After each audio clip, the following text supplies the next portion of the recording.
Chapter 898. A Changing Future, TCH, how tragic.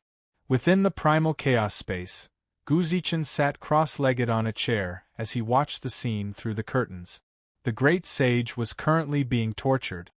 If I look at the time, that brat Guli should be here by now. As soon as he finished speaking, Guli appeared on the screen and sent the berserk great sage flying with a single punch. HM? When he saw this, Guzichin furrowed his brows. He pointed to the left, and the screen returned to when Guli had first appeared. Pause. Zoom in. How could this be?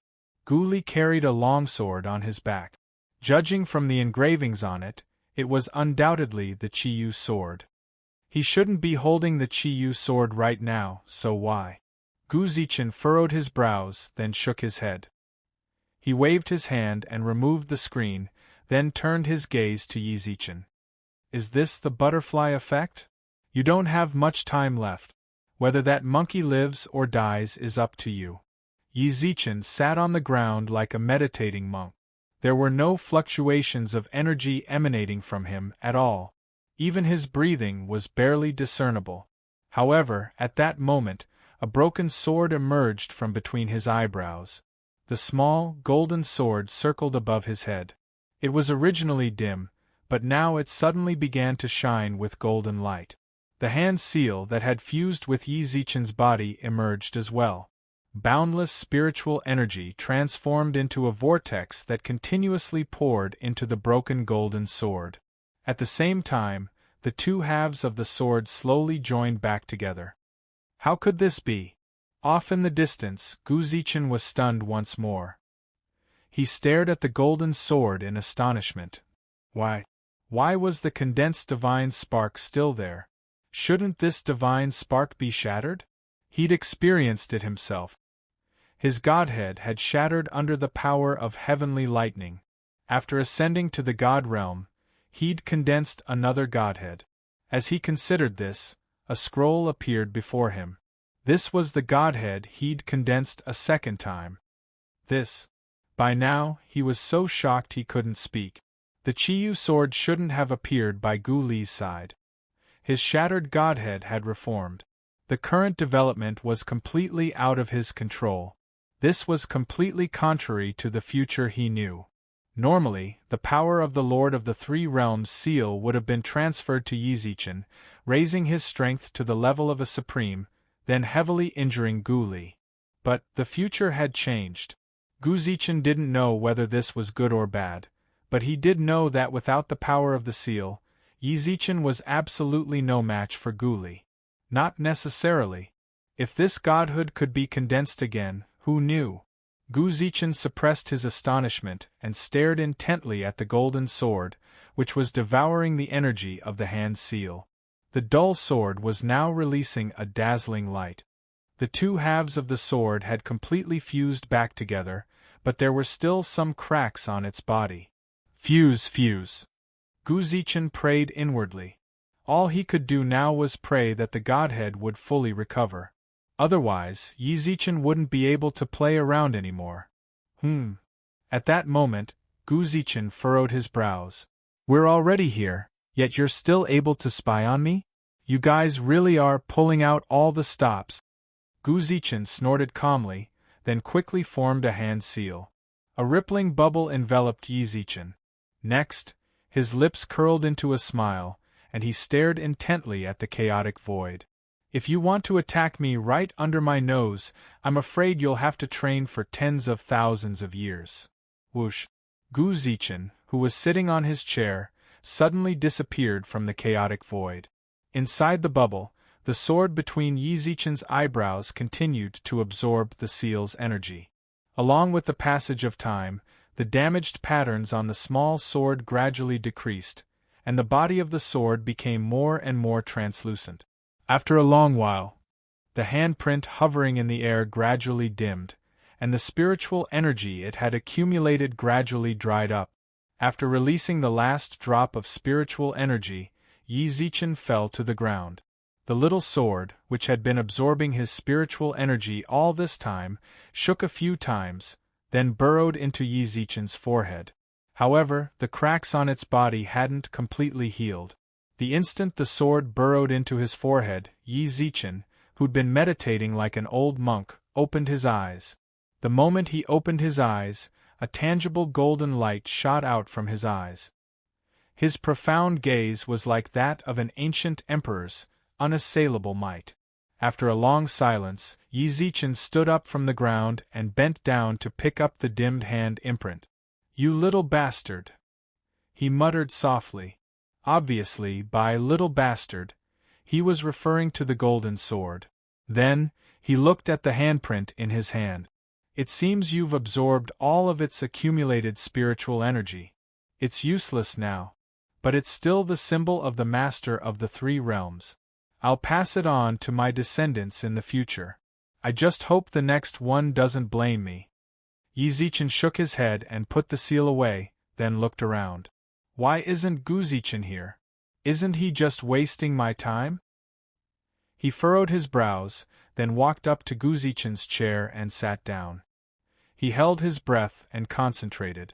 He had to seize every second, he had to increase his spiritual energy. An hour passed. Whoosh! Gu Zichen, who disappeared into the primal chaos, reappeared. He looked exhausted and panted heavily.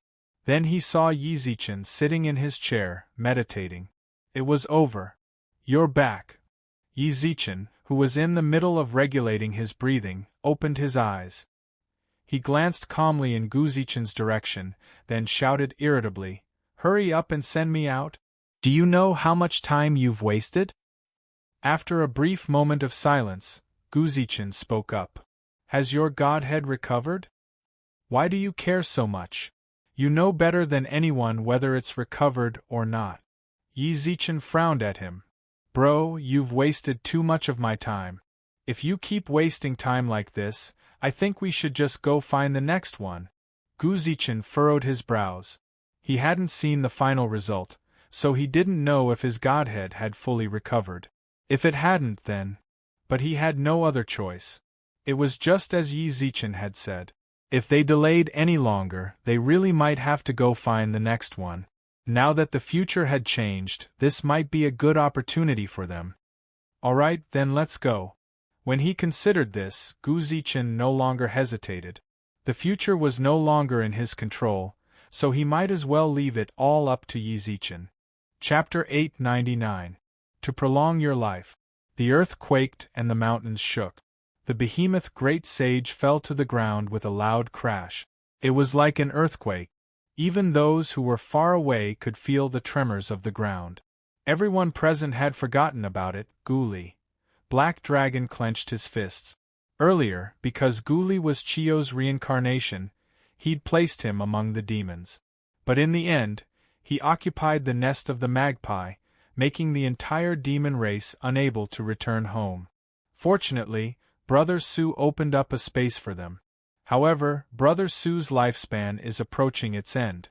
For the future of the devil race, he had no choice but to go to the upper realm to fight for the territory, and he even sacrificed hundreds of thousands of people of the devil race. It was all thanks to Guli. This sort of hatred couldn't be washed away with time.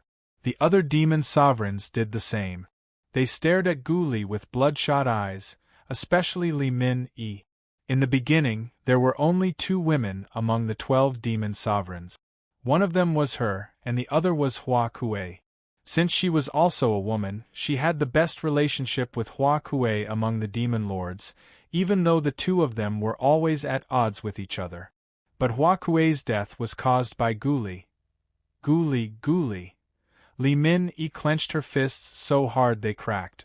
She glared at Guli, her eyes blazing. She didn't reprimand him, but merely muttered in her heart. However, it was precisely this kind of muttering that could better reflect the fury in her heart.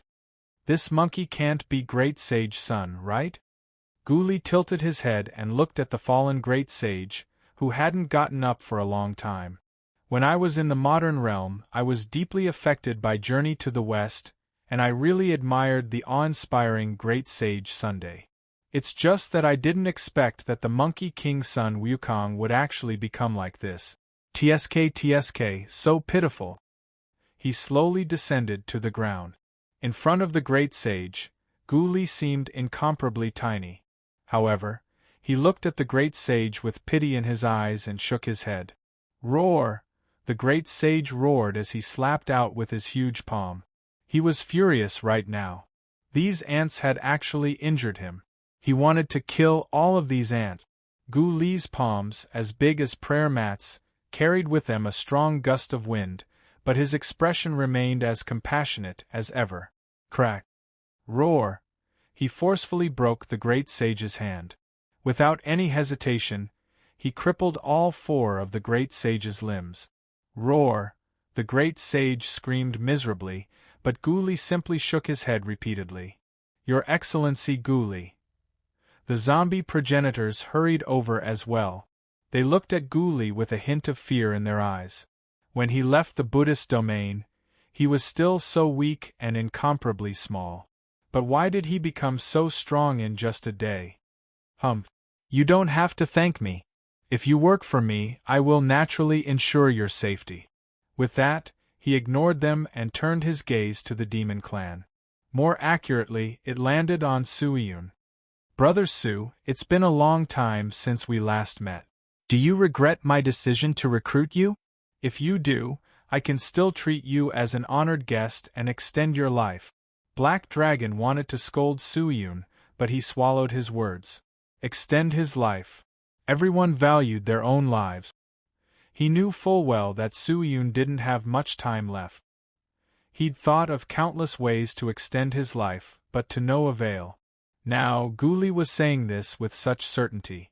He trusted Suiyun's friendship with the demons, but when his life was at stake, he wasn't sure if Suiyun would agree or not. If Suiyun really agreed, Black Dragon didn't think Suiyun would blame him. You're nearing the end of your lifespan, aren't you? Black Dragon must have found quite a few natural treasures to extend your life, but they all failed. He has no idea why you've lost so much of your lifespan. That's why he randomly tried to find natural treasures for you to eat, but they didn't work. He doesn't understand, but I do. I can extend your life. For 1,000 years, no problem at all. Gu Li's lips curved into a faint smile as he spoke confidently. I admire Brother Su's attainments in formations. So long as you come, how about we split the world evenly? Or I could just hand it over to you. You should know that my ambitions lie elsewhere. Besides, you're the literati star, while I'm the North Star. Brother Su, what do you think? The literati star? The Emperor Star? The demons' hearts were filled with bewilderment, but Black Dragon stared at Suiyun and Gu Li in astonishment. The demons didn't know, but as their commander-in-chief, he naturally knew some inside information. Brother Su was actually the literati star? No wonder his attainments in formations had risen so quickly. But Gu Li was the Emperor's star. He didn't dare confirm it, but he knew that if Suiyun really was the literati star, he would definitely be able to sense it. All that mattered now was Suiyun's choice. From start to finish, Suiyun simply smiled calmly.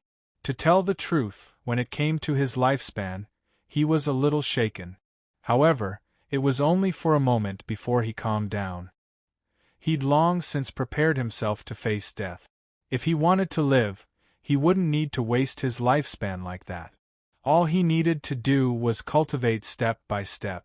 Even if he couldn't live as long as the heavens, living 10,000 years wouldn't be a problem. Since he'd done that, it meant he didn't care at all. Suiyun chuckled and shook his head. Thank you for your kind intentions, but forget it. Brother Su, said Black Dragon, his expression shifting. Brother Su, there's no need to do this. Even if you really agreed, I, and even the entire demon race, wouldn't blame you. You've sacrificed too much for us. Li Min-yi felt the same way. She truly loved Suiyun. She wanted to spend the rest of her life with him. Yu, forget it. Suiyun smiled and shook his head. There's no need. If I want to live, I don't need to rely on others. I know what I want. There's no need to try and persuade me otherwise. The demons remained expressionless. When Gu Li heard this, he smiled calmly. What a pity. In that case, I won't force you. But I wonder if we can form an alliance and kill these sanctimonious immortals before settling our personal grudges? Sure, nodded Suiyun.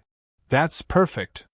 With that, Guli kicked Great Sage Sun, sending him flying into the horde of zombies. There's no point in keeping you alive.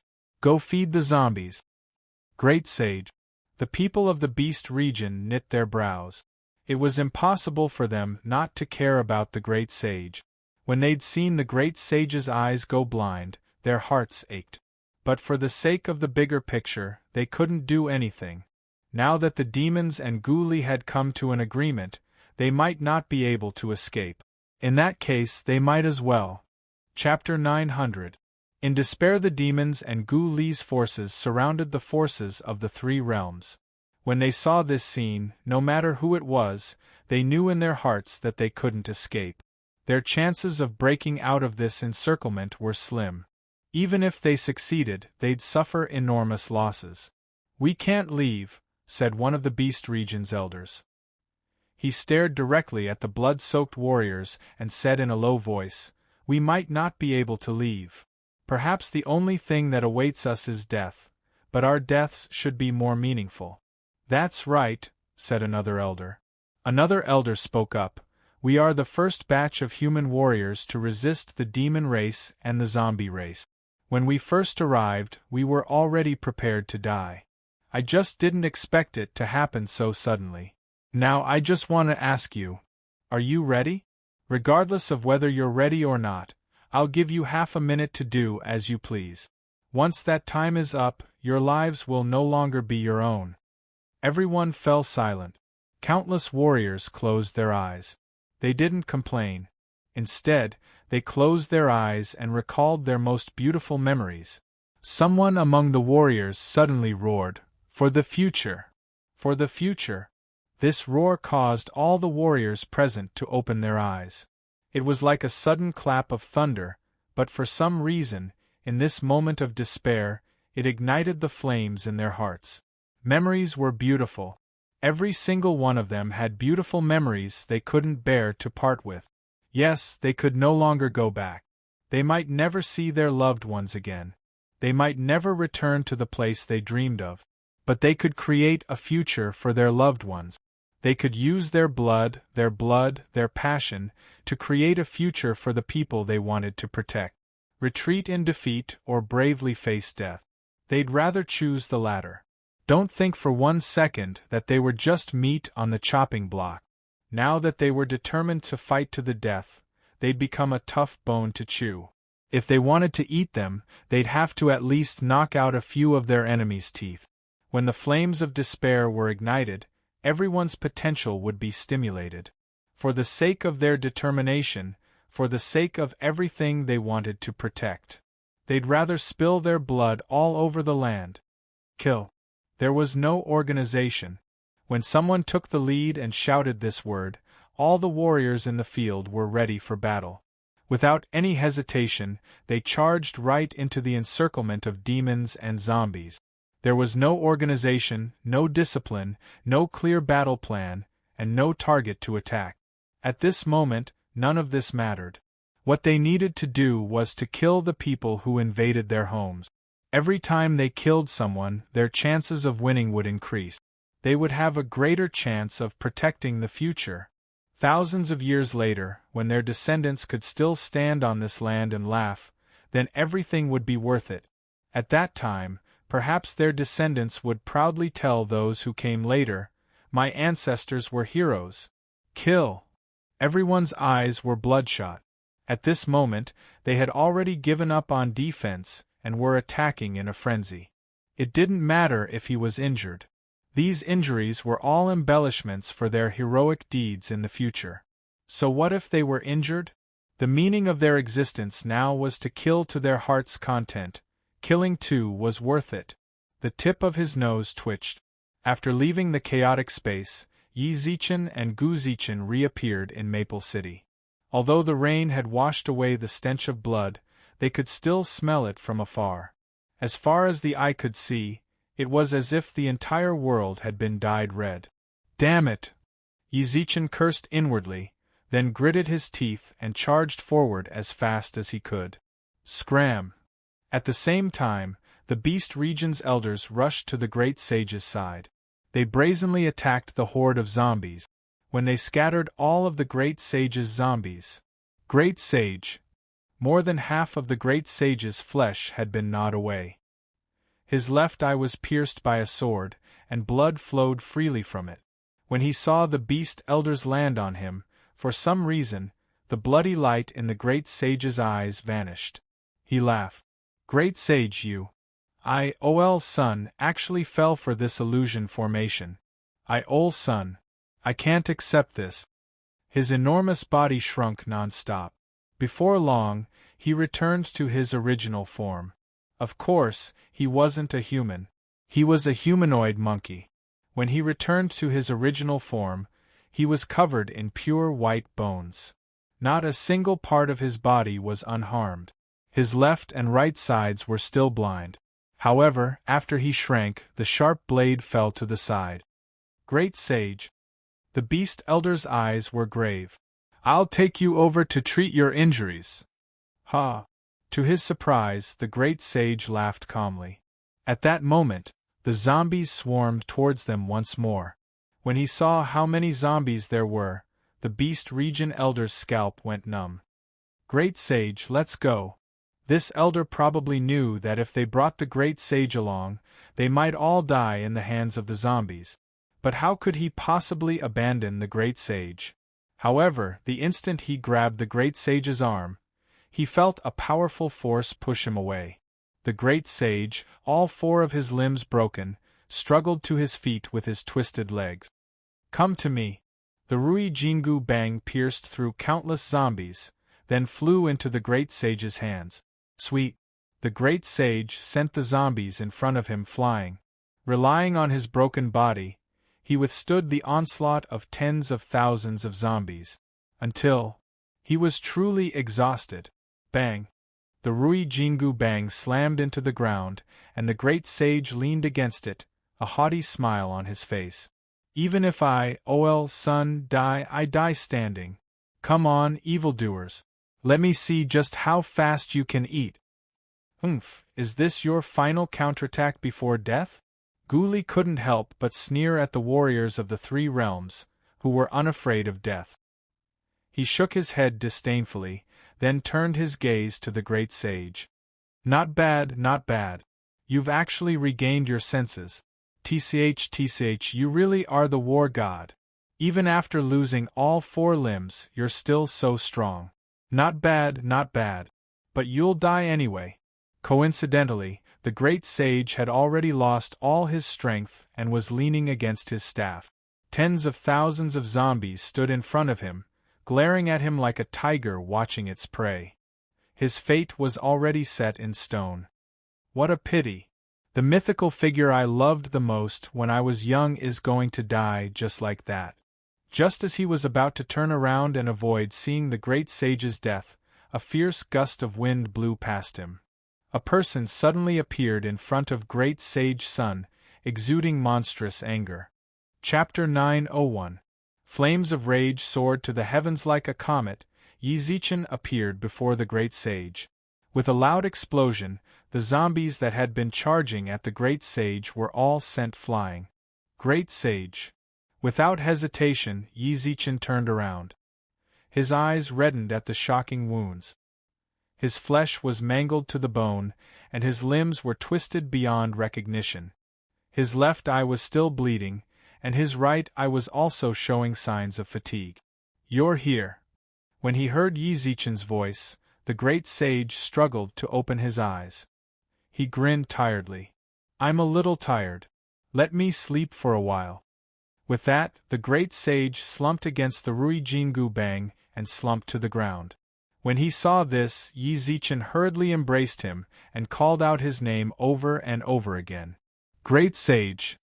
I'm tired. He muttered incessantly, but no matter how Yi called out, he received no response. Silly child. At that moment, a streak of rosy light appeared in the sky. A soft call came from the clouds, and before long, a beam of light landed on Great Sage Sun's body. The Great Sage disappeared into Yi Zichen's arms. Yi Zichen looked up. When he looked at the clouds, the rosy light had already disappeared, as if no one had ever appeared in the first place. He calmed his heart and focused. When that mysterious person first appeared, he'd spoken compassionately. That silly child had definitely been directed at the Great Sage. After that, he'd abducted the Great Sage. Presumably, he'd been trying to save him. Now that he'd made up his mind, Yi Zichen no longer worried about the mysterious person's identity. Instead, he turned his gaze to the battlefield outside Maple City. Was it tragic? That was probably the only word that could describe the current situation. As far as the eye could see, he saw the warriors of the three realms rushing into battle like moths to a flame.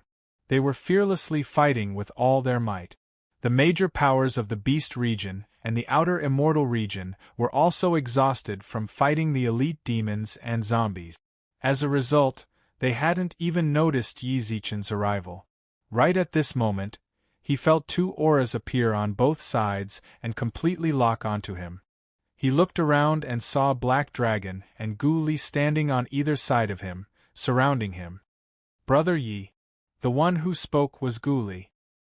He narrowed his eyes and smiled at Yi Zichen, his gaze filled with faint mockery. Brother Yi, who has always claimed to be the savior of the world, has come a little late. How do you plan to end this mess now? Humph, little boy Yi, you gave me quite a fright when you left. I've been here for an entire day. You've really held me up. The Black Dragon snorted. Yi Zichen ignored them and subconsciously looked towards Su Yun. In the distance, Su Yun sat in a rattan chair. There was no longer any life in him. Presently, he was like a candle in the wind, like a flame that was about to be extinguished. Even without the wind blowing on it, it could be extinguished at any time. As if sensing Yi Zichen's gaze, Su Yun turned his head and smiled at him, then looked away, refusing to meet his gaze. Brother Yi. Gu Li couldn't help but call out to him after a long while. Yi Zichen arched his brows indifferently. Brother Yi, there's no need to look at me like that. In truth, His Excellency Black Dragon deserves half of the credit for the current situation. I almost forgot to tell you, but His Excellency Black Dragon injured your big sister Luer so badly that she's no different from a cripple, said Gu Li playfully. Yi Zichen arched his brows. Before long, he saw Su Luer holding Yuan Hong in her arms. His pale face was devoid of any color, and his pitch-black pupils were filled with a lifeless emptiness. Yi Zichen's heart ached. Don't blame me. If it wasn't for your men killing Yuan Hong, I wouldn't have been able to kill him. If it weren't for your people killing Yuan Hong, the Fox clan head wouldn't have ended up like this, right? Great Sage Sun wouldn't have ended up like that. Also, you were the one who crippled Great Sage Sun's limbs, weren't you? I can't bear Emperor Ye's wrath alone. Don't even think about pushing all the blame onto us demons. Really? Gu Li laughed and scratched his head. I got here a bit late, so I don't know what happened up ahead. But since His Excellency Black Dragon put it that way, I won't deny it. But right now, in front of Brother Yi, we're the same. That's true, laughed Black Dragon. Ha! Are you done talking? Yi Zichen stood between them and smiled calmly. He glanced at Gu Li and Black Dragon. When did you two learn how to do a double act? Do you have to be so animated? Brother Yi, don't be angry. You're a bit late, aren't you? We just wanted to help you sort out the situation, said Gu Li, still smiling playfully. Gu Li chuckled playfully. Brother Ye's wrath soars to the heavens. Shouldn't the two of us be clear about this matter? Then we'll bear your wrath. That's right, we can't bear Emperor Ye's wrath alone. Yi Zichen clenched his fists. The two of them were clearly echoing each other to mock Yi Zichen. Their faces were filled with terror as they flaunted their accomplishments. Were they trying to provoke him? Yi Zichen had no choice but to admit they'd succeeded. Right now, he was really angry. He was so furious that even if he killed them, he might not be able to vent his anger. He slowly closed his eyes, and the image of the great sage leaning on the Rui Jingu Bang, facing off against tens of thousands of zombies, appeared in his mind. His twisted limbs, his blinded left eye, and his bone-deep wounds. Next, the scene changed to Su Lu. Her eyes were empty and lifeless, her face pale and bloodless. Yuan Hong lay in her arms, his chest pierced so viciously that he was barely bleeding. Finally, there was a mountain of corpses and a sea of blood. He saw soldiers dying one after another at the hands of demons and zombies. Even before they died, they'd used their last breaths to leave a mark on their enemies. All of this was deeply engraved in his heart. These scenes were like fuel for the anger in his heart, burning from a small flame to a blazing inferno. "You're not bad." Yi Zichen's tone was indescribably calm. Could he say he didn't care? No, he cared a lot. Just because he was angry didn't mean he had to shout it out. Sometimes, silence was the best way to express his fury. Just like now. "Oh no, oh no. Brother Yi, you're really angry," said Guli, still smiling playfully. Guli smiled playfully. "Brother Yi, don't vent your anger on me. My weak body can't withstand a mighty deity like you." "I can't either." Black Dragon seemed to have been infected by Yi Zichen's bad taste. He feigned terror and sneered. Chapter 902. "If it weren't for you, I'd almost forgotten. Brother Yi, you're really unkind. How could you attack me right off the bat?" Guli, who was standing to Yi Zichen's right, took a few steps back, then tilted his head helplessly and sighed. "You should be fighting Black Dragon.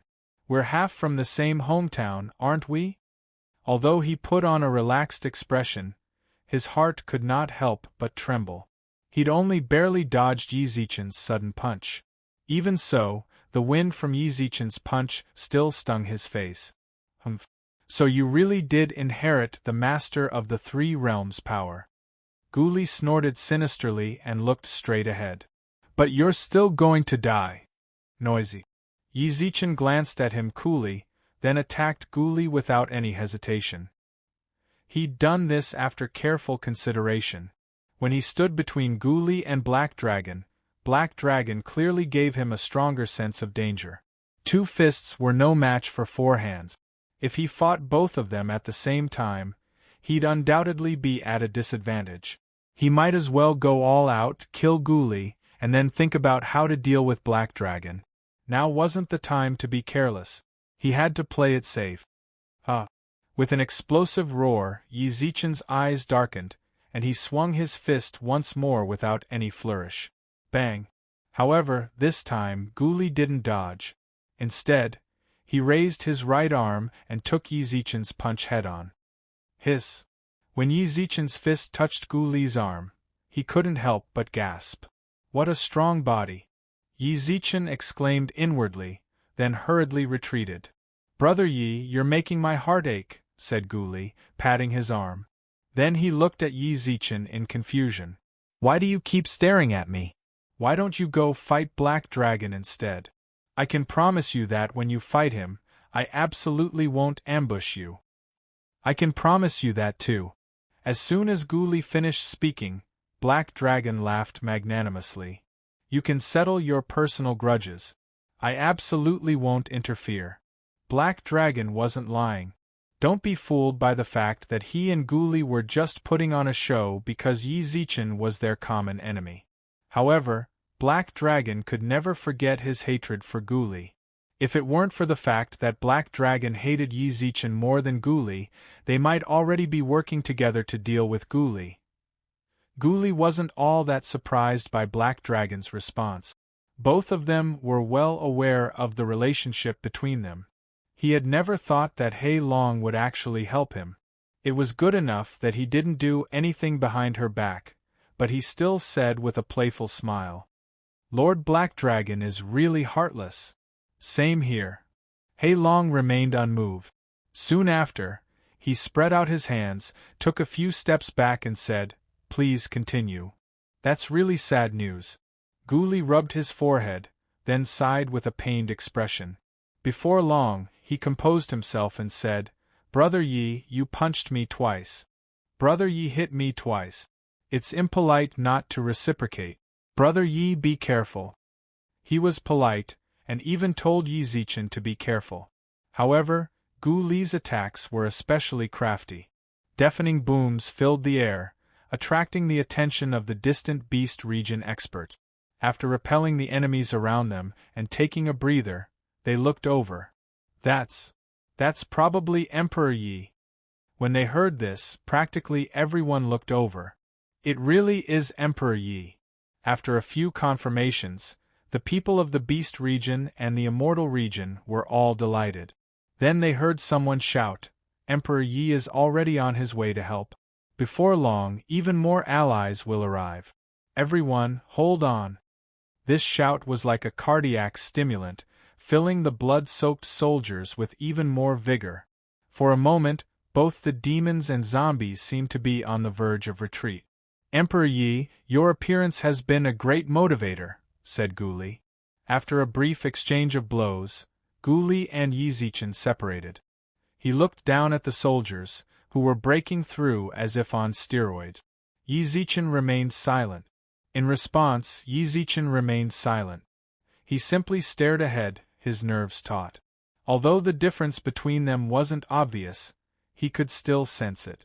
If he'd absorbed the seal's energy, Gu Li absolutely wouldn't have been a match for him. However, that little sword had absorbed it all. As expected, Gu Zichen stood in the air and watched the battle unfold. He couldn't help but frown. Just as he'd expected, Yi Zichen, who hadn't absorbed the seal's spiritual energy, was just a tiny bit away from Gu Li. However, that tiny bit was absolutely fatal. After all, even Black Dragon, a demon, was eyeing Yi Zichen hungrily. He'd said he wouldn't intervene, but if he sensed Yi Zichen's true threat, how could he possibly stay out of this? The situation was dire. He couldn't do anything right now. More than 80% of his spiritual energy was focused on dealing with the God Realm old geezers. He couldn't leave. Creak. Off in the distance, Gu Li cracked his neck. He'd already sensed the difference between him and Yi Zichen. Brother Yi, why are your hands shaking? A playful smile tugged at Gu Li's lips. He stretched lazily, and with a whoosh, a pair of gray wings unfurled from his back. You're their savior right now. If you lose, they'll fall into despair. Don't you think so? That said, I just love seeing people fall into despair. That look of hope on the verge of despair. It's the most beautiful thing. Rumble. His wings instantly unfurled, and his skin turned from wheat to bronze. His gray eyes were filled with a faint arrogance as he narrowed his eyes. Then he narrowed his eyes and said, It's about time I took back some things. Whoosh. Suddenly, Gu Li disappeared from Yi Zichen's line of sight. Even Black Dragon, who'd been watching from the sidelines, couldn't help but feel his heart skip a beat. Surprisingly, he couldn't find Gu Li. Yi Zichen remained in place, but his eyes were closed. When Black Dragon saw this, he was astonished. Had he given up? Based on his understanding of Yi Zichen, he was absolutely not that kind of person. So why had he sensed that Yi Zichen was using his spiritual awareness to locate Gu Li? Die. At that moment, the invisible Gu Li suddenly appeared behind Yi Zichen. He was close, so close that he had no chance of dodging. Bang. Boom. In the time it took for a spark to fly off of a flint, Gu Li, who'd held the absolute advantage, crashed to the ground. When he looked at Yi Zichen, he saw a pair of snow-white wings unfurling from his back. Chapter 903. Boom. Boom. Gu Li slammed into the ground, pain racking his chest. He couldn't help but cough up a mouthful of blood. He stared wide-eyed at Yi Zichen, who stood in the sky. Yi Zichen's snow-white wings flapped back and forth behind him. Yi Zichen crossed his arms and looked back at him coldly. At that moment, the thick, ink-black clouds drifted away, revealing a ray of light that illuminated the earth. An angel. Right now, Yi Zichen was like an angel often mentioned in books. He stood proudly in the sky, bathed in sunlight. Wings. Gu Zichen couldn't help but arch his brows. He naturally knew that Yi Zichen had the bloodline of a holy demon, and he also knew that he had wings. He also knew that his wings would grow in the future. But these wings had to first appear when Yi Zichen ascended to divinity. If history hadn't changed, then Yi Zichen had condensed his wings when he ascended. However, during divine bestowal, his godhead shattered, and his wings disappeared. By the time he reformed his wings, it was time for his second divine bestowal. Wait. Up in the clouds, Gu Zichen suddenly frowned. Back in the primal chaos, Gu Zichen's shattered godhead had absorbed the spiritual power of the seal. Could it be that the seal's power had completely healed his godhead? The pair of angel wings condensed again. If that was the case, then everything could change for the better. However, if he'd succeeded in condensing his godhead, Yi Zichen shouldn't have been at a disadvantage against Gu Li. It's true. If you hadn't revealed your wings, I really might have forgotten about them. Yi Zichen looked down coldly at Gu Li and said, I hate these wings. It's as if their appearance is a declaration that the blood of demons runs through my veins. I hate demons, so I rarely use them. I've practically abandoned them. But now isn't the time to care about that, is it? Yi Zichen slowly walked up to Gu Li. With every step he took, ripples spread through the sky, and feathers of light fell from his wings. Thank you for reminding me of such a trump card, but your sins are unforgivable. Ha! Ha ha! Gu Li, who was lying on the ground, suddenly laughed. He wiped the blood from the corner of his mouth, then flapped his wings and soared into the sky, landing 100 meters away from Yi Zichen. Yi Zichen and Gu Li gazed at each other from afar. The wings on their backs seemed to represent angels, demons. He had to admit that the two of them were fated rivals. From the beginning of the modern world to the recognition of their respective reincarnations, even their current wings, it was also the opposite of black and white. That punch just now really hurt. Gu Li rubbed his chest, then stretched lazily. I just won one round. What's there to be proud of? In the end, you'll still die. Really? Yi Zichen's emotions didn't fluctuate in the slightest. He was neither happy nor sad nor angry nor smiling. We'll know once we try. With that, Gu Li, who was 100 meters away, vanished. After a brief pause, Yi Zichen flapped his wings and followed. Boom boom boom. The two of them exchanged blows far too quickly. No one present could keep track of what was going on. There were only two people who could see it clearly: Black Dragon and Gu Zichen. In the space of a few breaths, Yi Zichen and Gu Li exchanged no less than 100 blows. Their fists met. Boom. They separated. Yi Zichen leapt backwards, and Gu Li did the same. However, his right arm was trembling uncontrollably. When their fists collided, his arm had actually been broken. I don't believe it. Gu Li's injured right arm trembled slightly. He did his best to conceal the injury as he stared intently at Yi Zichen, who was still expressionless. He refused to believe that just because he'd grown a pair of wings, Yi Zichen was so much stronger than him. He refused to believe it, so he charged forward once more. Bang! His left arm shattered. Gu Li's arms hung limply by his sides. His eyes were bloodshot. You're no match for me. Yi Zichen looked at him coldly and snorted. You broke the great sage's 4 limbs, right? Then I'll break your entire body. Ridiculous! Gu Li laughed sinisterly, then purple mist began to emanate from his body. He'd fallen. I haven't lost yet, Gu Li roared, his expression dark. After his transformation, his skin turned purplish-black, and a thick, pungent purple mist rose around him. When he saw this, Yi Zichen's eyelids twitched. He was well aware of the fallen's regenerative abilities.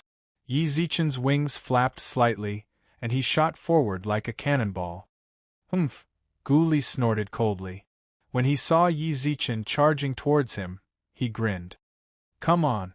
Without hesitation, he punched out, but Yi Zichen, who was just about to meet his fist, suddenly disappeared. He reappeared behind Ghoulie, stepped on his back, and slammed him into the ground. Boom! His foot landed. Every bone in his back broke. However, before long, his sunken back healed and reformed. Your regenerative abilities? Back then, your regenerative abilities hurt you pretty badly. Are you sure you want to use them again? Heal. In a fight of the same level, it was like a bug. However, in the face of absolute strength, it only increased his enemy's pain. Bang! He crushed Ghoulie's back with another stomp. Before long, it healed again. Yi Zichen. The zombie progenitors sensed the danger Ghoulie was in and wanted to help him. You're right, Ghoulie snarled darkly. Stop them. Even if we die, we can't let them disturb Emperor Yi. When they saw that Yi Zichen had the upper hand, the major powers of the Beast region and the outer Immortal region went all out. They knew they weren't a match for the zombie progenitors, but they still had to stop them. So long as Emperor Yi could free up his hands, they could turn the tables. Yi Zichen's display of strength was an incredible boost to the blood-soaked warriors. For a moment their morale soared. Break the great sage's limbs? Make Big Sister Luer sad? Make Yuan Hong's life or death uncertain? With every word Yi Zichen said, he crushed every bone in Ghoulie's body, then waited for them to heal before crushing them again. Ghoulie, who was still under his foot, gnashed his teeth and said nothing. You're not saying anything, but you seem much more unyielding than before. Forget it. Just die. After he'd had enough of him, Yi Zichen lost interest in him. He raised his foot and stomped down hard on Ghoulie's head. Chapter 904. Two fists are no match for four hands, aren't you going to make a move? A thunderous roar reverberated in Black Dragon's ears. He naturally saw Ghoulie's miserable state. He'd had the upper hand, but after Yi Zichen sprouted his wings, he'd been suppressed to this extent. It was no wonder that the abyssals of the demon race were all expert. The enhancement of the wings was simply too great. However, he hadn't attacked immediately because of his hesitation. He wanted Ghoulie dead. Perhaps only he knew how deep Black Dragon's hatred for Ghoulie ran. Even the demons who'd lost their homes to him couldn't empathize with him. He hated Ghoulie too much. During the past half-year, he'd practically spent every day and night thinking about Ghoulie's playful smile, and how he'd been forced to leave helplessly. He was the commander of the devil race, the king of the devil race. The subspace of the demon race used to be his royal land. The land that he had controlled for tens of thousands of years had been snatched away by this brat. This was a slap to his face. It also served as a foil to his incompetence. If he died here, would everything be over? The knot in his heart might have eased at this moment, but after a brief hesitation, he still chose to act. As Yi Zichen punched out, he suddenly sensed a dangerous aura rushing in his direction. He forcefully retracted the fist that was about to land. He could feel that if his fist landed, he would definitely be seriously injured. With a flap of his wings, he retreated rapidly. Boom. That was close. The place where he retreated was coincidentally at the edge of the Black Dragon's attack range. He didn't even have a chance to catch his breath before he saw a group of demonic palms suddenly emerge from the ground where he had been standing. In the end, we still cooperated. Yi Zichen furrowed his brows. Even though he could feel his body brimming with energy, he couldn't help it. However, he still needed to be careful when facing these two people. Moreover, the Black Dragon really gave him a very dangerous feeling. You came just in time. Ghoulie, who was lying on the ground, stood up on his own. He naturally didn't think that Black Dragon would be so kind as to help him up. The two of them didn't seem to have such a harmonious relationship. Black Dragon, who had attacked him, was standing a few meters away from him, but he had never once looked at him. Don't be like that. Since you chose to save me, we're in the same boat. You also feel threatened by Yi Zichen, right? He nodded lightly. Black Dragon absolutely didn't want to save Ghoulie, but now that 4 pairs of wings had appeared, Black Dragon could sense a deep threat from Yi Zichen. He naturally didn't doubt that he wasn't a match for him. However, he didn't want to cause too much trouble. To be on the safe side, it was best to save Guli and deal with Yi Zichen together. As expected, the demon race doesn't keep their promises, Yi Zichen said coolly. He naturally didn't doubt that Black Dragon would remain uninvolved. He'd long since anticipated this outcome. Therefore, he had nothing to be angry about. He was very calm. Black Dragon didn't say anything. He just calmly stared ahead. Their silence caused the atmosphere around them to grow even heavier. Yi Zichen's nerves were taut as well. He stared over their shoulders and vigilantly observed everything. Swoosh. Vanish. After a brief moment of silence, Guli suddenly vanished into thin air. By his side, Black Dragon's eyes narrowed into slits. His arms and cheeks were covered in scales. The two of them must have discussed this during their brief silence. Right now, the enemy was in the shadows, while he was in the open. Yi Zichen looked around then, and humph! He turned around and kicked at his back. The instant he turned around, Black Dragon transformed into a streak of light and launched an attack at him. Boom! Boom! Boom! Explosions filled the sky once more. As far as the eye could see, several beams of light clashed against each other. As they collided, they produced motes of light. Below them, the various races were also fighting each other, but the beast region was clearly at a disadvantage. Ordinary soldiers were full of vigor. They charged forward relentlessly, as if they'd been injected with chicken blood. However, in terms of peak combat strength, the 12 demon sovereigns and the 4 zombie progenitors weren't existences the beast region's experts could stand up to. Even though they were already fighting 2 against 1, especially against the demon sovereigns, they were 5 against 1. They were still in a disadvantageous position. However, they gritted their teeth and endured. So long as they could hold on for a while. Regardless of whether Emperor Yi took action or if reinforcements arrived, they still had a chance to survive. Up in the sky, Black Dragon's scale-covered right arm was as thick as a tree trunk. The veins on his arm bulged. They crawled up and down his arm like bugs.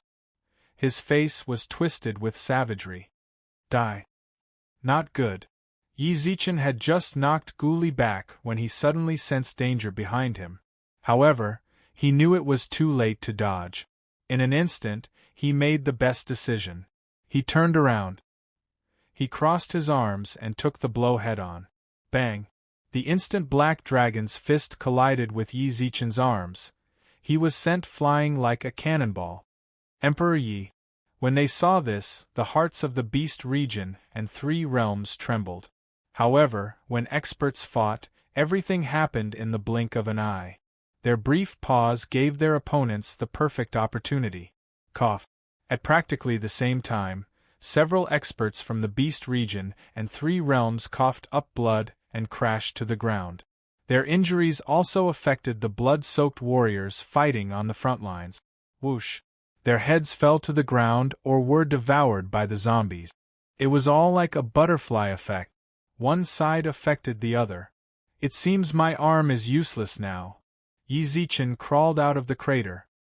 His right arm hung limply by his side as he brushed the dust off his body with his left hand. Black Dragon's previous attack had been particularly deadly. The instant his fist landed on his arm, Yi Zichen retreated at top speed and used the recoil to absorb some of the force. Even so, his right arm had been broken. There was no way for it to heal in a short period of time. As expected, 2 fists were no match for 4 hands. During their exchange just now, Yi Zichen had sensed that, in a one-on-one fight, he might stand a chance. However, the 2 of them had attacked him at the same time. He was exhausted and mentally exhausted. Furthermore, at their level, even if they'd never worked together before, as soon as one of them attacked, the other would know what to do. Since neither side had any openings, Yi Zichen's situation was truly unbearable. Furthermore, he sensed that their experts weren't as strong as the demons and zombies. Now that his right arm was injured, he was even less of a match for Guli and Black Dragon. But now. Chapter 905. An ambush. Yizichin licked his lips and slowly took a few steps forward. Retreating was inevitable, but he needed to delay Ghoulie and Black Dragon. Whoosh! He flapped his wings and landed in the sky. Black Dragon and Ghoulie simply stood in the sky, as if waiting for him to return. At that moment, Ghoulie's gaze fell upon Yizichin's right arm. It was twisted and hung limply by his side. Emperor Yi, you're injured? Yizichin smiled calmly. Emperor Yi, are you envious of my self-healing abilities now? Ghoulie pursed his lips and laughed teasingly. At our level of physical strength, it'll take at least 3 to 5 days for your arm to heal. Even when you weren't injured, Emperor Yi struggled so much. So, are you thinking of running now? Ghoulie's fingers trembled. When he saw this, he pursed his lips into a smile. It seems I hit the nail on the head. But perhaps it wasn't very nice of me to say running. How could Emperor Yi possibly run? You're probably making a strategic retreat, right? You're thinking of the bigger picture, right? Do you remember what I told you a long time ago? Yizichin, who'd been silent all this time, suddenly spoke up. What did you say? Laughed Ghoulie. Die from talking too much, sneered Yizichin. That's exactly what I'm talking about. Har! Ghoulie's expression froze, but before long, he returned to his habitual playful expression. Die from talking too much? Yizichin loved mocking his enemies when they were in despair. He was willing to give his enemies hope, then make them despair. Perhaps this really was a bad habit, but he loved it. But I've never died before. Black Dragon glanced at him coolly. To tell the truth, he was rather annoyed by Ghoulie's attitude. When he was about to die, he was as cowardly as a coward. Now that he had the upper hand, he was smug. Black Dragon truly wondered how someone like him could live for so long. Yizichin didn't pay much attention to Ghoulie's response. He simply smiled calmly. Just remember what I said, Yizichin said. Oh? Emperor Yi, do you have a backup plan? I'm really scared. But now that your arm is crippled, what can you do to me? Yizichin couldn't be bothered with him. He rolled his eyes, then spread out his spiritual awareness. City Lord Luo. Yizichin's transmission rang out in Luo Wei's sea of consciousness as he treated the injured beast region elder. He subconsciously glanced in Yizichin's direction, only to hear Yizichin transmit back. Don't look at me. Upon receiving such a response, Luo Wei's expression turned cold. Emperor Yi, what's wrong? I saw you just now. Are you hurt? You don't have to worry about my situation here. I can handle it myself. What's the situation on your side? Transmitted Yizichin. The situation is not optimistic. Luo Wei frowned as he looked at the injured people around him, as well as the ones who could still fight but had suffered quite a few light injuries. The demons and zombies are too strong. Even though we've made preparations, we've still underestimated them.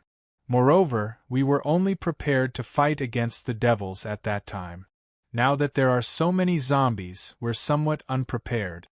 Even though Luo Wei's voice transmission hadn't mentioned how severely injured they were, it was clear from his words that they couldn't hold on much longer. Withdraw all our men. Later, I will create an opening in the northwest. You will break out from there. All right. Luo Wei said no more. He was keenly aware of how dire the situation was and how precious time was. Since Emperor Yi had chosen to have them retreat, there was no need for him to know the reason. All he had to do was do as he was told. Emperor Yi, you've explained everything clearly, right? At that moment, the talkative Ghoulie spoke up once more. Let me think. Where will you have them retreat from? The Valley of Death is to the east. Going there will only lead to certain death. The south is my main base of operations. If we go there, we'll just have to go back. The demons are to the west. It's unlikely that they'll retreat directly to the north. The northwest, then. He'd actually seen through them. Although Yizichin's heart was filled with astonishment, his expression didn't change in the slightest. He just smiled faintly, spread his hands, and chuckled. Who knows? However, the moment he finished speaking, tens of thousands of sword lights suddenly appeared behind him and shot out in the northwest direction. Now, Luo Wei had been waiting for Yi Zichen's signal.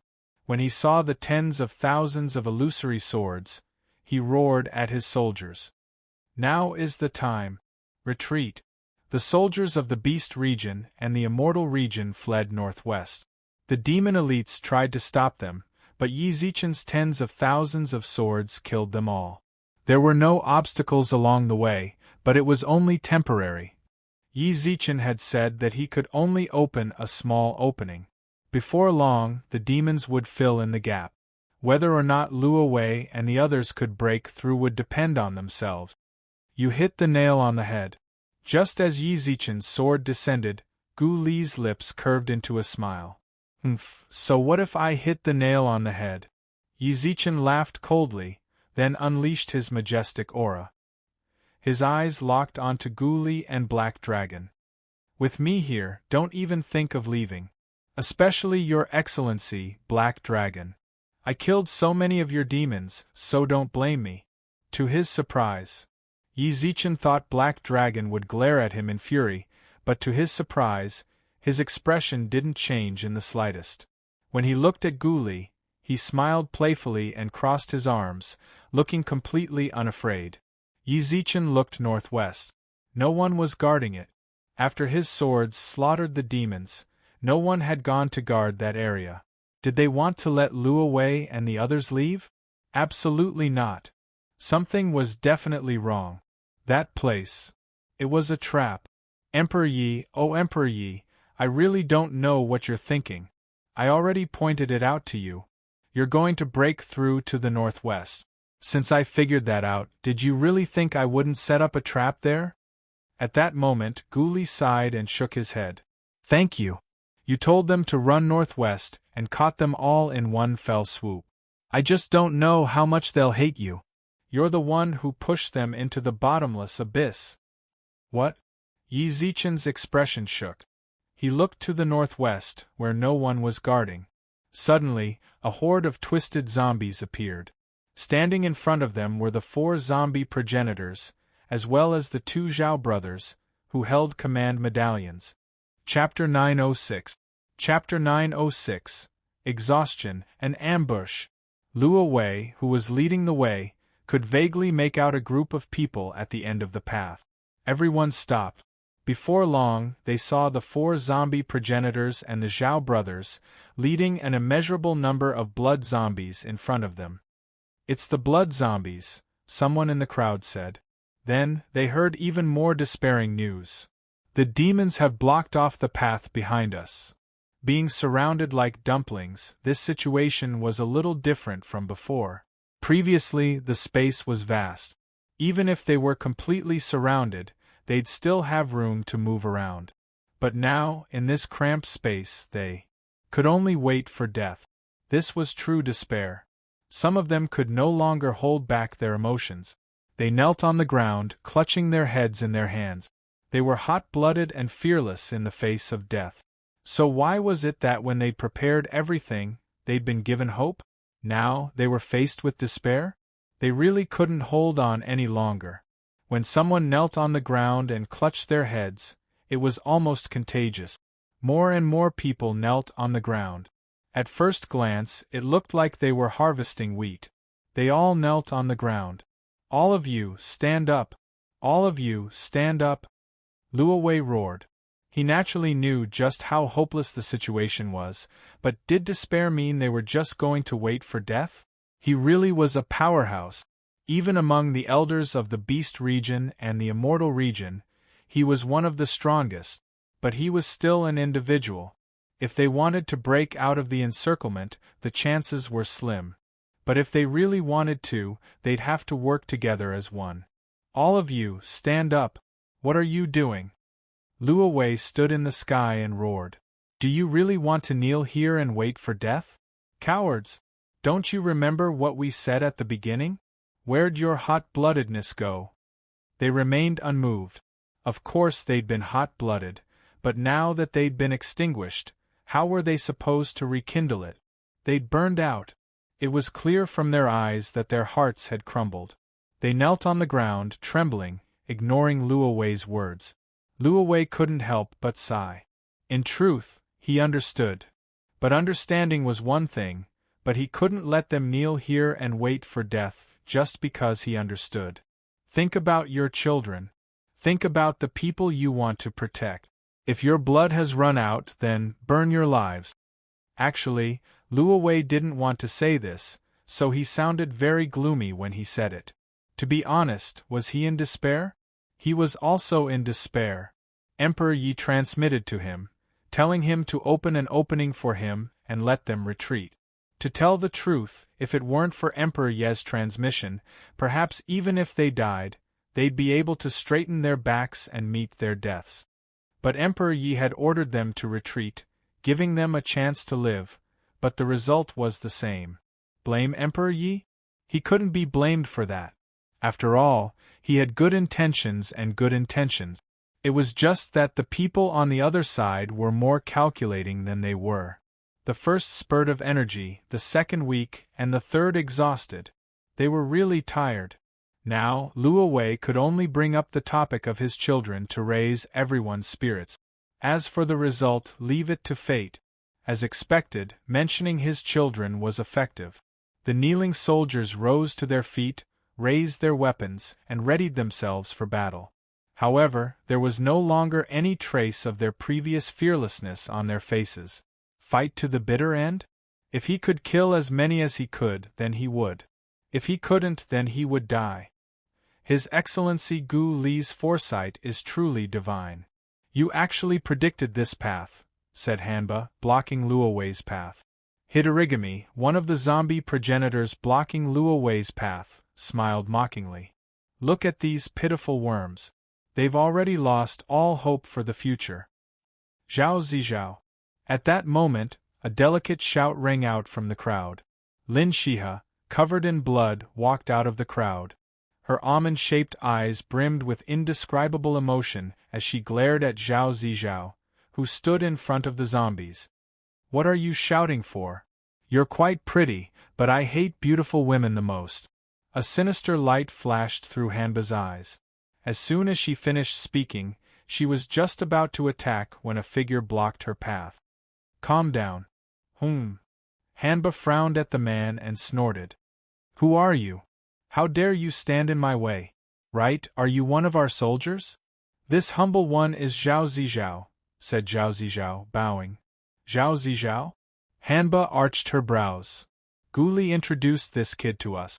I returned his command medallion to him, explained Ho Qing. I see. Hanba nodded. Just now, I think that woman called out Zhao Zizhao's name as well. Could it be you? That's me, said Zhao Zizhao with an embarrassed smile. Please calm down, Your Excellency. Let this humble one handle everything. Go on. Hanba didn't dare attack someone Gu Li had introduced. Zhao Zizhao smiled at her and nodded, then turned to face Lin Shiha. He couldn't help but frown at the sight of her blood. To tell the truth, he loved her. Shiha. You don't deserve to call me that. Lin Shiha glared at Zhao Zizhao and gnashed her teeth. I was really stupid. To think I trusted you so much all this time. I never would have guessed that not only were you involved with demons, but you were also involved with them. Zhao Zizhao, you're really something. What do you know? Roared Zhao Zizhao. I admit that I really don't know anything, nodded Lin Shiha. Lin Shiha nodded. If I had known everything, I wouldn't have fallen for a despicable person like you. As soon as she finished speaking, Lin Shiha couldn't help but frown and touch her belly. Zhao Zizhao couldn't help but arch his brows. Then he glanced at her belly. You.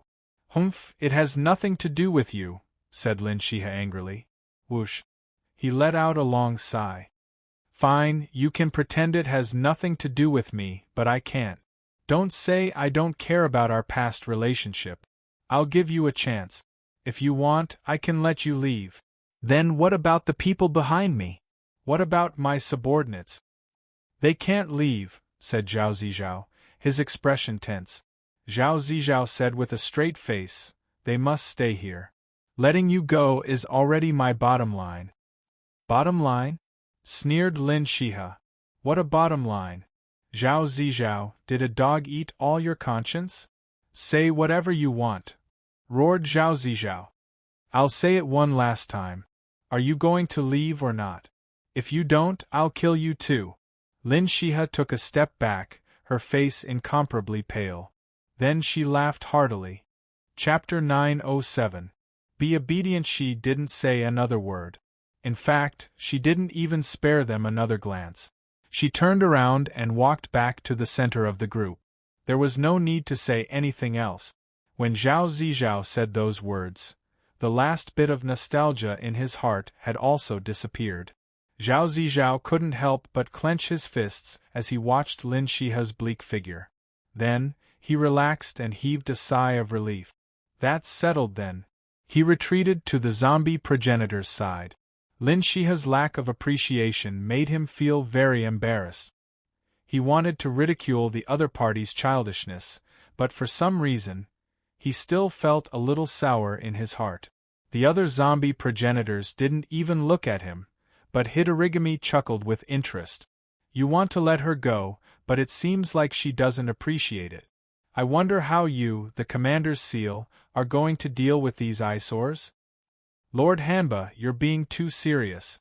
How could this lowly one dare to let you address me respectfully?" Zhao Zizhao composed himself, then smiled apologetically and bowed. "Your Excellency Guli thinks highly of this lowly one and handed this seal to me. But compared to you lords, what I've done is nothing. At most, I'm just a manservant leading the troops. The power is still in your hands, isn't it?" Zhao Zizhao had no choice but to lower his stance.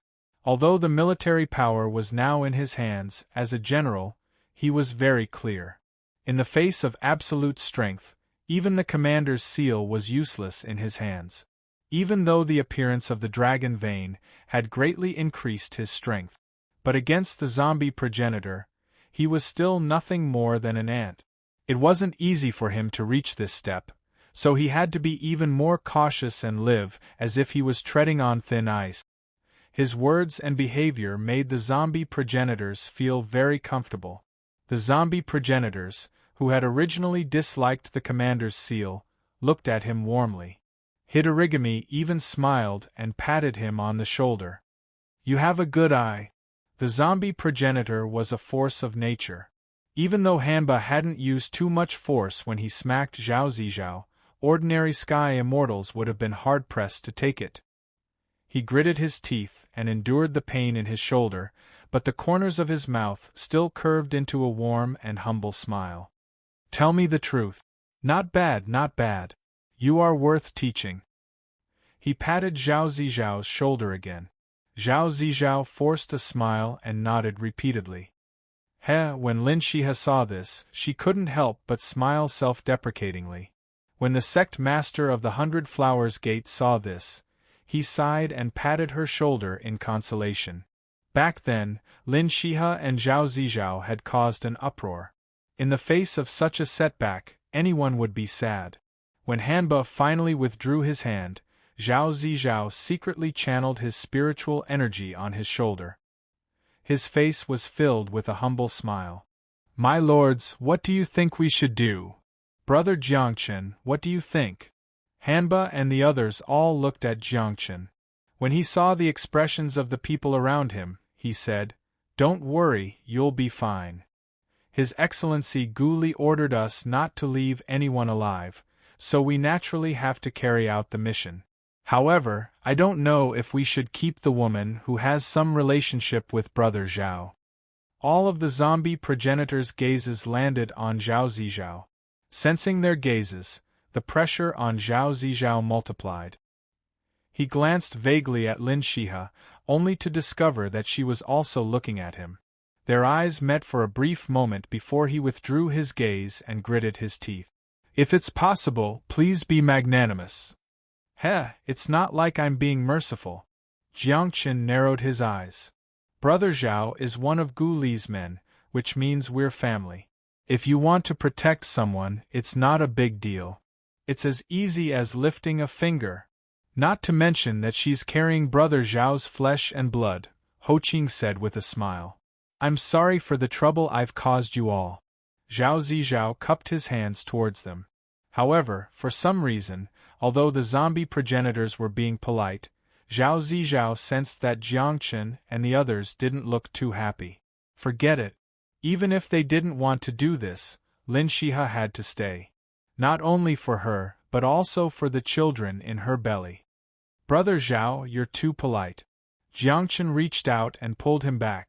Then, his black eyes flashed with a gloomy light. So, Brother Zhao, do you think we should make our move? I'll listen to your commands, said Zhao Zizhao, taking a step back and bowing. Then, let's do it. Jiangchen didn't refuse. He narrowed his eyes, his tone sinister. Kill. They're moving. Just as the zombies began to move, someone from the three realms spoke up. Right at this moment, another person shouted explosively. The demon's grandson is moving as well. They're here. Luo Wei took a deep breath as he hovered in the air. His eyes were filled with malice as he stared at the demon and blood zombie forces that were constantly advancing towards them. There's no other way out.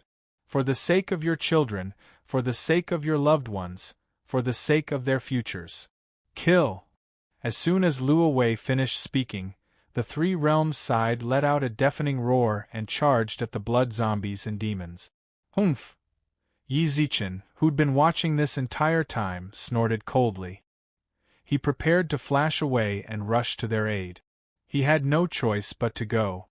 He'd sent Luo Wei a transmission to pick a path of retreat. Now, however, they were in even more danger than before. He had to take full responsibility. It was his error of judgment that had plunged the three realms into this predicament. In order to make up for this mistake, he had to go and help. However, at that moment, an illusory figure appeared before him, then solidified. Brother Yi, you can't go. The black figure was none other than Gu Li. He arched his brows and snorted. Stay here and enjoy the view. Isn't that great? Get out of my way. Yi Zichen deliberately suppressed his anger, but his gaze was filled with menace as he looked ahead. Brother Yi, are you threatening me? Gu Li laughed sinisterly, then glanced at Yi Zichen's right hand. Brother Yi, aren't you a bit too confident in your current state? As soon as he finished speaking, Yi Zichen sensed Black Dragon appear behind him. The two auras completely sealed him off, and an invisible sense of oppression spread through the void. Be good and stay here, sneered Gu Li. Gu Li sneered. That's if you still want to live, or if you still want her to live. Suddenly, a woman with closed eyes appeared in Gu Li's hands. Chapter 908. Eternal Life, Eternal Reincarnation, Beast Dao, Su Yen. When Yi Zichen saw the woman in Gu Li's hands, he saw that her eyes were closed and she wasn't struggling at all. However, her vitality was still quite strong. It was obvious that Gu Li had used some sort of method to knock her out. Yi Zichen instantly froze. He fell silent, then his eyes filled with veins of blood. Let her go. Yi Zichen stared intently at Gu Li, then spoke in a deep, somber voice. Under this kind of silence, anyone could feel the irritable and uneasy emotions in his heart, as well as the palpitating sense of crisis. Hey! Gu Li simply smiled calmly, then grabbed Su Yan's head and let her fall into the sky. Don't. When he saw Gu Li's actions, Yi Zichen's eyelids twitched. He reached out to stop him. Don't worry, Brother Yi. How could I possibly do anything to her? She's Brother Ye's woman. I'm well aware of that. Gu Li withdrew his hand playfully and let Su Yan float above the clouds. I just invited her over to calm you down. You're far too irritable right now. When he saw Su Yan return to the clouds, Yi Zichen let out a long sigh of relief. He glared at Su Yan several times, then turned to Gu Li and said, What exactly do you want? I don't want anything. Gu Li shrugged helplessly. I just saw that Brother Yi was injured. What's more, it's not good to keep fighting. Why can't we just stand here and watch for a while? Let's have a good chat. Ha! Little did they know, at that very moment, a fiery red shadow hurtled towards them. Its target was Su Yan. TCH. You want to steal her right in front of me? Gu Li sneered, then moved. He swept out with his right leg, then clenched his left hand into a fist and punched the red shadow. Humph! When he saw that the newcomer was taking his attack head-on, a sinister light flashed through Gu Li's eyes. You're seeking death. With that, Gu Li no longer held back. He transformed into a beam of light and tangled with the shadow. This is my chance. As he watched Gu Li leave, for some reason, Yi Zichen suddenly had this thought. He vaguely glanced at Su Yan. The two of them were only a few dozen meters apart. As long as he willed it, he could cross this distance in an instant. Then, he could bend down and carry her away. The entire process took about 3 breaths of time. Black Dragon was about 100 meters away from him, but his aura had been locked onto him the entire time. Perhaps he would stop him the instant he picked Su Yan up. I have to try. Yi Zichen steeled his heart and prepared to attack. However, just as his feet moved slightly, he sensed that Black Dragon had already locked onto him. Furthermore, Black Dragon had already arrived in front of Su Yan, and was staring at him coldly with dark eyes. Emperor Yi, what are you trying to do? Black Dragon lowered his head and looked at Su Yan, who was lying in the clouds. You want to save her? Could this be the so-called heroes have a weakness for the charms of a beautiful woman? She was just a woman. Why did Emperor Yi care so much? Just now, if Emperor Yi wanted to leave, I'm telling the truth. I don't think I could stop you on my own, but you want to save her? Ha. So you're saying you want to let me go? Black Dragon was already by Su Yan's side. Even if Yi Zichen wanted to save her, there was no way he could. He deliberately put on a playful expression and looked at Black Dragon, only to see Black Dragon looking back at him even more playfully. That doesn't seem very likely. As soon as he finished speaking, Gu Li, who'd gone out to deal with the red shadow, returned. When he returned, he was holding a 9-tailed fox in his hand. Here comes another one. Slap. He casually tossed the 9-tailed fox to Su Yan's side, then looked over. Big Sister Lu'er. Yi Zichen, what the hell are you doing? Su Lu'er roared as soon as she landed. Shut up. Gu Li frowned and slapped Su Lu'er across the face, so hard that blood trickled from the corners of her mouth. How could a beast like you possibly understand Emperor Yi's thoughts? How dare you yell at Emperor Yi? It seems to me you're tired of living. As he spoke, Gu Li was just about to attack again when Yi Zichen instantly shouted, Stop! Stay your hand! Gu Li's hand stopped in midair. He put on a confused expression and said, Brother Yi, why are you stopping me? You have an exalted status, and she's nothing but a beast from the beast region. How dare she yell at you? I'm helping you discipline her, aren't I? If you dare say another word about her, you'll die. A sinister aura emanated from Yi Zichen's body. After a brief moment of shock, Gu Li's lips twitched into a smile.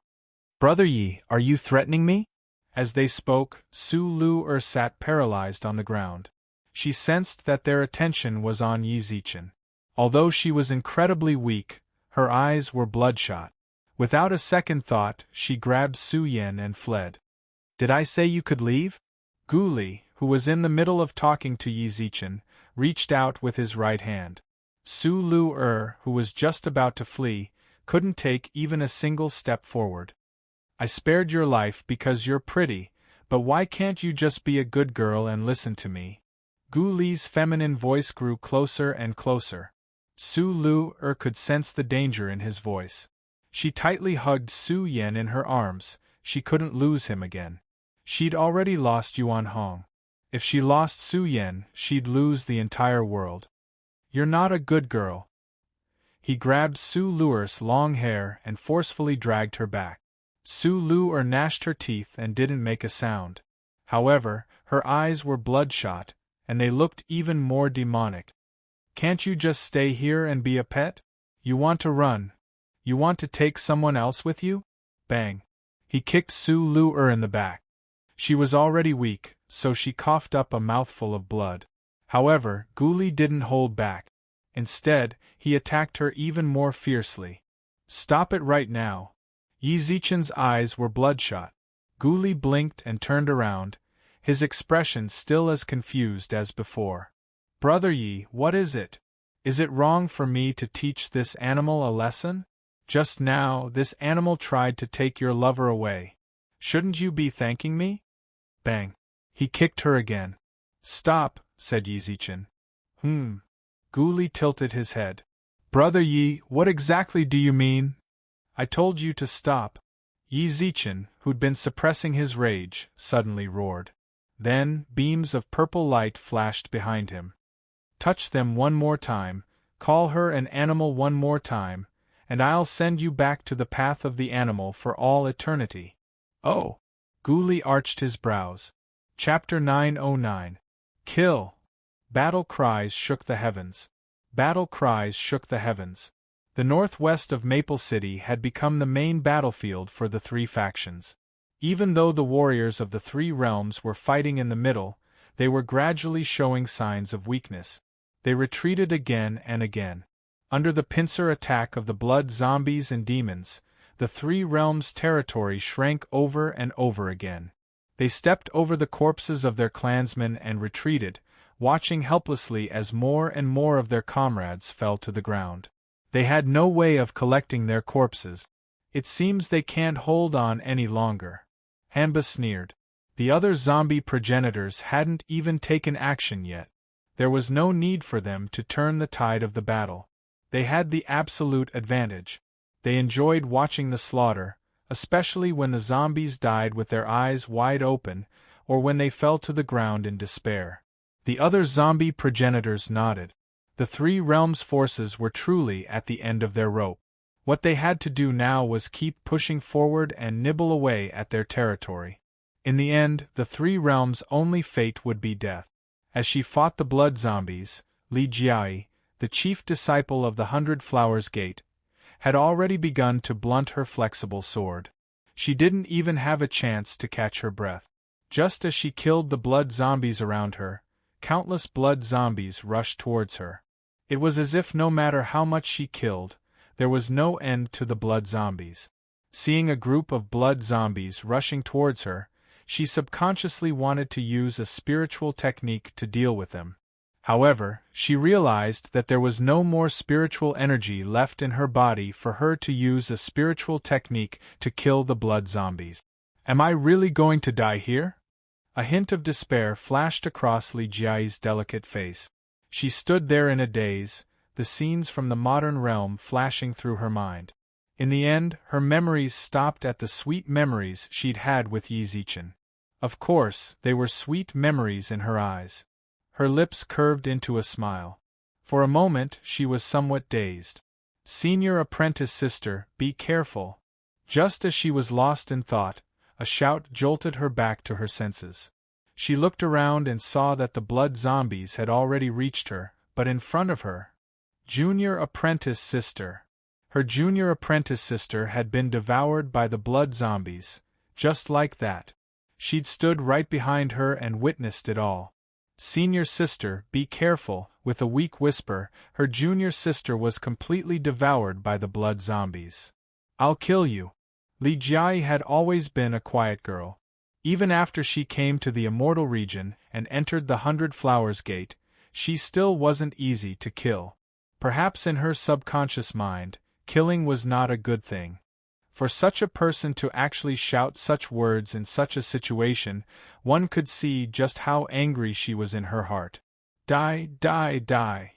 The flexible sword in her hand continuously chopped off the heads of the blood zombies, causing blood to spurt out from their necks and drip onto her face and chest. She was like a bloody person, blood dripping from her body. Die, all of you! With a swing of the flexible sword in his hand, a row of blood zombie heads flew high into the sky. Soon after, she ran in front of that junior sister, only to find that she had lost all signs of life. Pure white bones were exposed, and the bones were mixed with bright red flesh. Junior sister. She hugged her junior sister's corpse and wept bitterly, but in just a few breaths of time, the blood zombies swarmed back. Before long, Li Jiai was completely surrounded. She picked up her flexible sword from the ground, ready to fight to the death. Whither? An indifferent voice echoed through the sky, then countless flower petals fell from the sky, landing on the blood zombies. As the petals fell, the blood zombies' flesh instantly corroded. They screamed and screamed. Soon, the 100 Flowers Gate's sect master appeared before Li Jie. Let's go. Li Jie landed in a relatively safe position. She stared blankly ahead, her nose sniffling incessantly. To tell the truth, she really couldn't take it anymore. She was just an ordinary girl from the modern realm. In order to avoid the calamity of her appearance, she wore an ugly skin at all times to protect herself. She was a cowardly person. That was just how her personality was.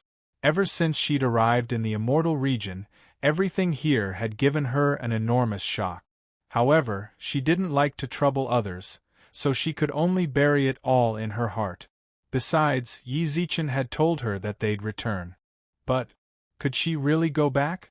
This was a sea of blood and mountains of corpses, an endless horde of blood zombies, and the demons eyeing them like tigers watching their prey. Return? It seemed this was her final resting place. She'd die here, just like her junior apprentice sister. She'd let the blood zombies devour her flesh and blood. You're trembling. At that moment, a pair of warm hands grabbed her palms.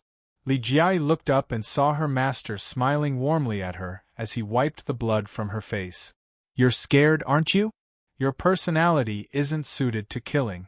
It's really been hard on you. Master. His gentle tone instantly shattered all of Li Jie's defenses. She threw herself into the 100 Flowers Gate master's arms and sobbed uncontrollably. Xiao's dead. She died right in front of me. Those blood zombies ate her alive. Your master knows. He smiled benevolently and wiped the blood from Li Jie's face, then gently patted her shoulder to calm her down. Zombies are bloodthirsty, and blood zombies eat humans. There's nothing strange about that. Master, are we really going to die here? After a long silence, Li Jie suddenly blurted out such words. We can't kill the blood zombies, and the demons are eyeing us like tigers watching their prey. We're constantly losing ground. Are we really going to die here? We won't. The 100 Flowers Gate master was still smiling warmly. We still have reinforcements. As long as we hold on until they arrive, we'll all survive. Will there be? Li Jie's mood was very pessimistic and hopeless. She sat on the ground dejectedly with a bitter smile. We haven't seen any reinforcements for so long. Will they really come? They will, they definitely will. It's just that they're a little late. We still need to buy time for them. How? Li Jie smiled dejectedly. You and your sisters are still young. You still have a future. The 100 Flowers Gate master smiled and ruffled Li Jie's hair. You and your sisters are still young. You still have a future. Your master has nothing to give you. I can only give you a short 6 hours. I'm not sure if the reinforcements will arrive after 6 hours, but at least you still have a chance. I've never told you before. You really are like my sister when I was young. With that, the 100 Flowers Gate master's expression turned resolute. Then, he floated into the sky. Snap! He snapped his fingers. 100,000 feet tall black rose suddenly appeared in the blood-stained void. The rose was in bud and was about to bloom. Sect leader Hua spoke coldly at that moment. Chapter 9-10. The sorcerer. In an ordinary village, a handsome young man squatted in the corner of a dilapidated straw hut, covering his head with his hands. This sorcerer still dares to come out. Beat him up. Several boys and girls stood on a rock a few meters away from him, picking up stones from the ground and throwing them at him. But the young man squatting in the corner didn't resist at all. He just let them hit him. Beat him to death, beat him to death, the group of children hit him even harder.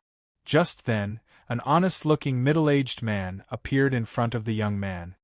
"Whose kids are you? I'll tell your parents later." "Run!" one of the children shouted. The children who were still throwing stones at the young man all scattered in all directions. "Little Hai, are you hurt?" After scaring away the group of children, the honest-looking middle-aged man squatted on the ground, trying to help the young man up. "Get lost." Unexpectedly, the young man didn't appreciate it at all. He pushed the middle-aged man in front of him away, and even pushed him to the ground. But what was even more surprising was that the young man's voice was that of a girl's. After pushing the middle-aged man to the ground, the young man's face revealed an apologetic expression. But in the blink of an eye, he coldly glanced at the middle-aged man, then indifferently left the straw hut. Night had fallen. The smoke in the village had also dissipated. Every family blew out their lamps and prepared to rest. In a wing outside the village, a handsome young man sat by a pond. His eyes shone with a depth that shouldn't have appeared for someone his age. He looked at the bright moon reflected in the center of the pond. He enjoyed this kind of peace. Here perhaps only night was considered his time. There were still some bruises on his face, and there were bits of grass mixed in with the top of his head. These were all caused by the beating he received. He didn't want to care, because even if he cleaned himself up, it wouldn't take long for him to return to this state. In the eyes of others, he was a sorcerer, an existence that everyone in the village couldn't wait to avoid. "Who is it?" The young man sitting by the pond suddenly spoke. Having been beaten up all the time, he had developed a vigilance that ordinary people couldn't match. He was like a startled deer at the slightest sign of trouble. But under this handsome face, there was always that strange young girl's voice. "It's me." A middle-aged man walked out from the bushes outside the pond. This man was the one who had helped him chase the group of children away. At this time, he was still holding a lunchbox in his hand. It seemed like he was delivering dinner to the young man. Seeing that it was him, a trace of resentment flashed across the handsome youth's eyes. He turned his head away and continued to look at the bright moon in the pond. "Little Hai, you must be hungry after not eating for a day. Come, eat it while it's hot. This is your favorite drumstick." The young man's indifference caused the middle-aged man to feel a bit lonely, but he still smiled as he walked over to the young man and opened the lunchbox. The food in the lunchbox was still steaming hot. It was a very simple meal, a bowl of white rice and a chicken leg. However, this simple meal was a delicacy that was hard to come by. "I don't want to eat," the young man answered without even turning his head. "You're still growing. How can you not eat?" The middle-aged man was still smiling. He handed the lunchbox to the young man and said, "Eat it while it's hot. Look at this drumstick. I asked old Zheng to pick a big one for you." "I said I don't want to eat." The young man flipped the lunchbox over. The white rice and the drumstick all fell into the pond. The middle-aged man's hand trembled, but the young man didn't seem to care at all. He snorted. "I said I don't want to eat. You can't blame me." He got up to leave, but before he could take more than a few steps, the middle-aged man behind him spoke in a deep voice. "Stop." The young man's footsteps paused for a moment, but he continued walking forward. "I told you to stop." The honest middle-aged man lost his temper. "Tch." The young man sneered, then kicked at the rocks and continued walking forward. "Hua Hai, I told you to stop. Do you still have any respect for your father?" The middle-aged man's brows furrowed, and his entire body trembled with anger. This time, the young man stopped. The middle-aged man panted as he hurried over. "You." Just as he was about to point at the young man, he saw the tears welling up in the young man's eyes. Under the moonlight they sparkled. The middle-aged man's anger subsided. His lips quivered as he reached out to smack the young man's head, but the young man stubbornly dodged. "Hate your father, right?" After a long moment, the middle-aged man let out a long sigh. The young man said nothing. The middle-aged man looked at the stubbornness on the young man's face, and the tears in his eyes. He sighed deeply. Yes, you should hate me, but I'm doing this for your sister. Sister? At that moment, the young man, who'd been silent all this time, finally spoke. His eyes brimmed with tears as he looked at the middle-aged man in front of him. He looked at his father. For the sake of my sister, you're willing to turn me into this, neither human nor ghost? I can't blame the villagers for cursing me. Sometimes, even I wonder if I'm a man or a woman. Of course you're a boy. Then why do I sound like my sister? That's. After a long moment of hesitation, the middle-aged man swallowed his words. The young man looked at him for a while, then suddenly laughed. I know even if you don't tell me. Actually, my body has always been nourishing my sister's soul, right? It's just that I've been nourishing it for too long, and my sister's soul has overlapped with mine, right? You. How did you know? The middle-aged man's face was filled with shock. He immediately realized that he shouldn't have said that, so he explained, No. No. The young man's lips curled into a smile. You don't have to hide it. Not only do I know this, I also know that you're not a blacksmith. You're actually the immortal that everyone in the village yearns for. You're the one who forced my sister's soul into my body, aren't you? You think I don't know anything? I know very well in my heart, but I just don't want to say it. The young man's face was filled with a sad smile. I'm just a cauldron for my sister to nourish her soul, right? It's okay, I don't care. It's not what you think. There's no need to explain. The young man stubbornly refused to let the tears fall from his eyes. He sneered. You really do have a bad sense of humor. You're a good immortal, but you don't want to be a blacksmith. Do you think the countryside life is wonderful? But I don't think so. These past few years I've been rather miserable. Now that we've announced our surrender, shouldn't you give me some compensation? What compensation do you want? Chapter 9:11. The black rose blossoms again. Night light shone on the ground, covering the simple village in a silvery white veil. The frogs by the pond croaked. A thick cloud passed in front of the moon, causing the bright night to darken in the blink of an eye. Beside the pond, the middle-aged man and the youth stood facing each other. The middle-aged man frowned at the youth in front of him. He saw the tears in his eyes and the maniacal smile on his face. What's wrong, can't you do it? After not getting a reply from the middle-aged man for a long time, the youth sneered and walked away. Is this what you really think? The silent middle-aged man said as the young man brushed past him. Of course. The youth purposely put on an indifferent expression, but his disguise was so obvious in front of the middle-aged man.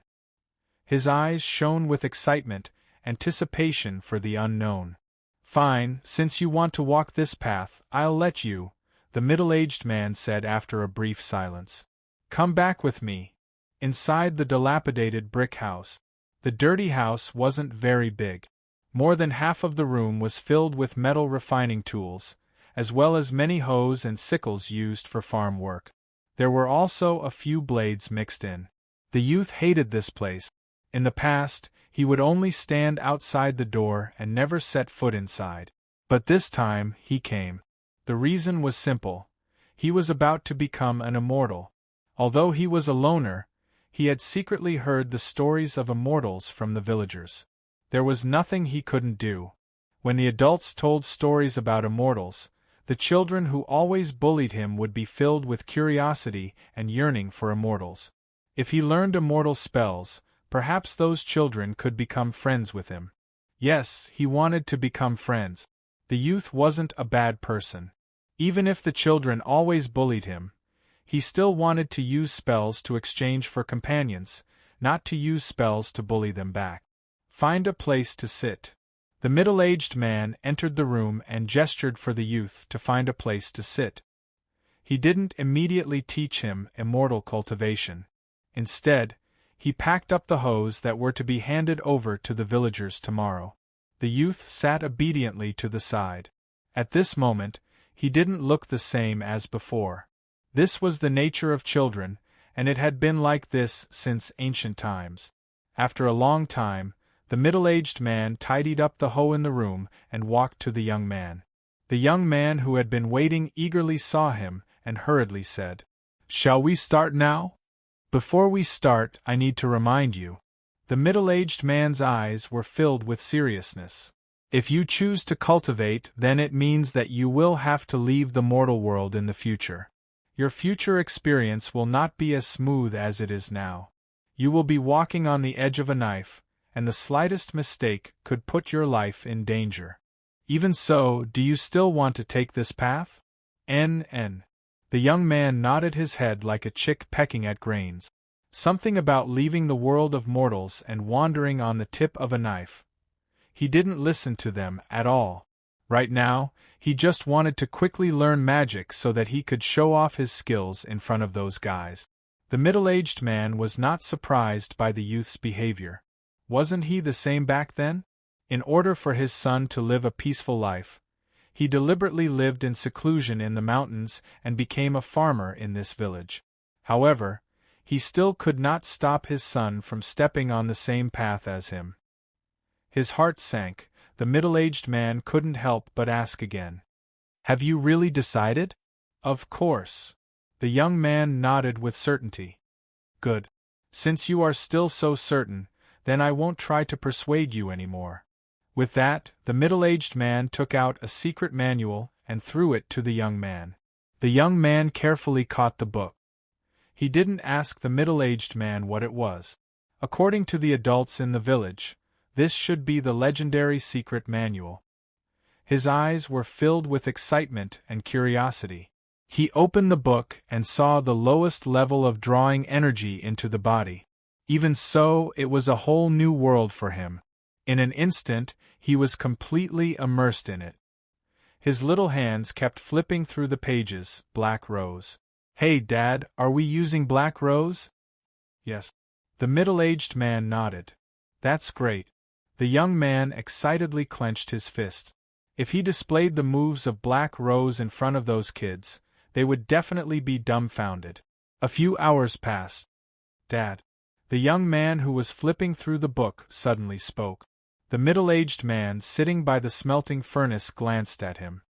"What is it? Why is it recorded?" The young man frowned as if organizing his words. Whither? Why are they all like this?" Before he finished speaking, the young man flipped to the end of the book. "Hey, I got it. Bloom. Dad, this move must be really cool. Those whither sounds a little uncomfortable.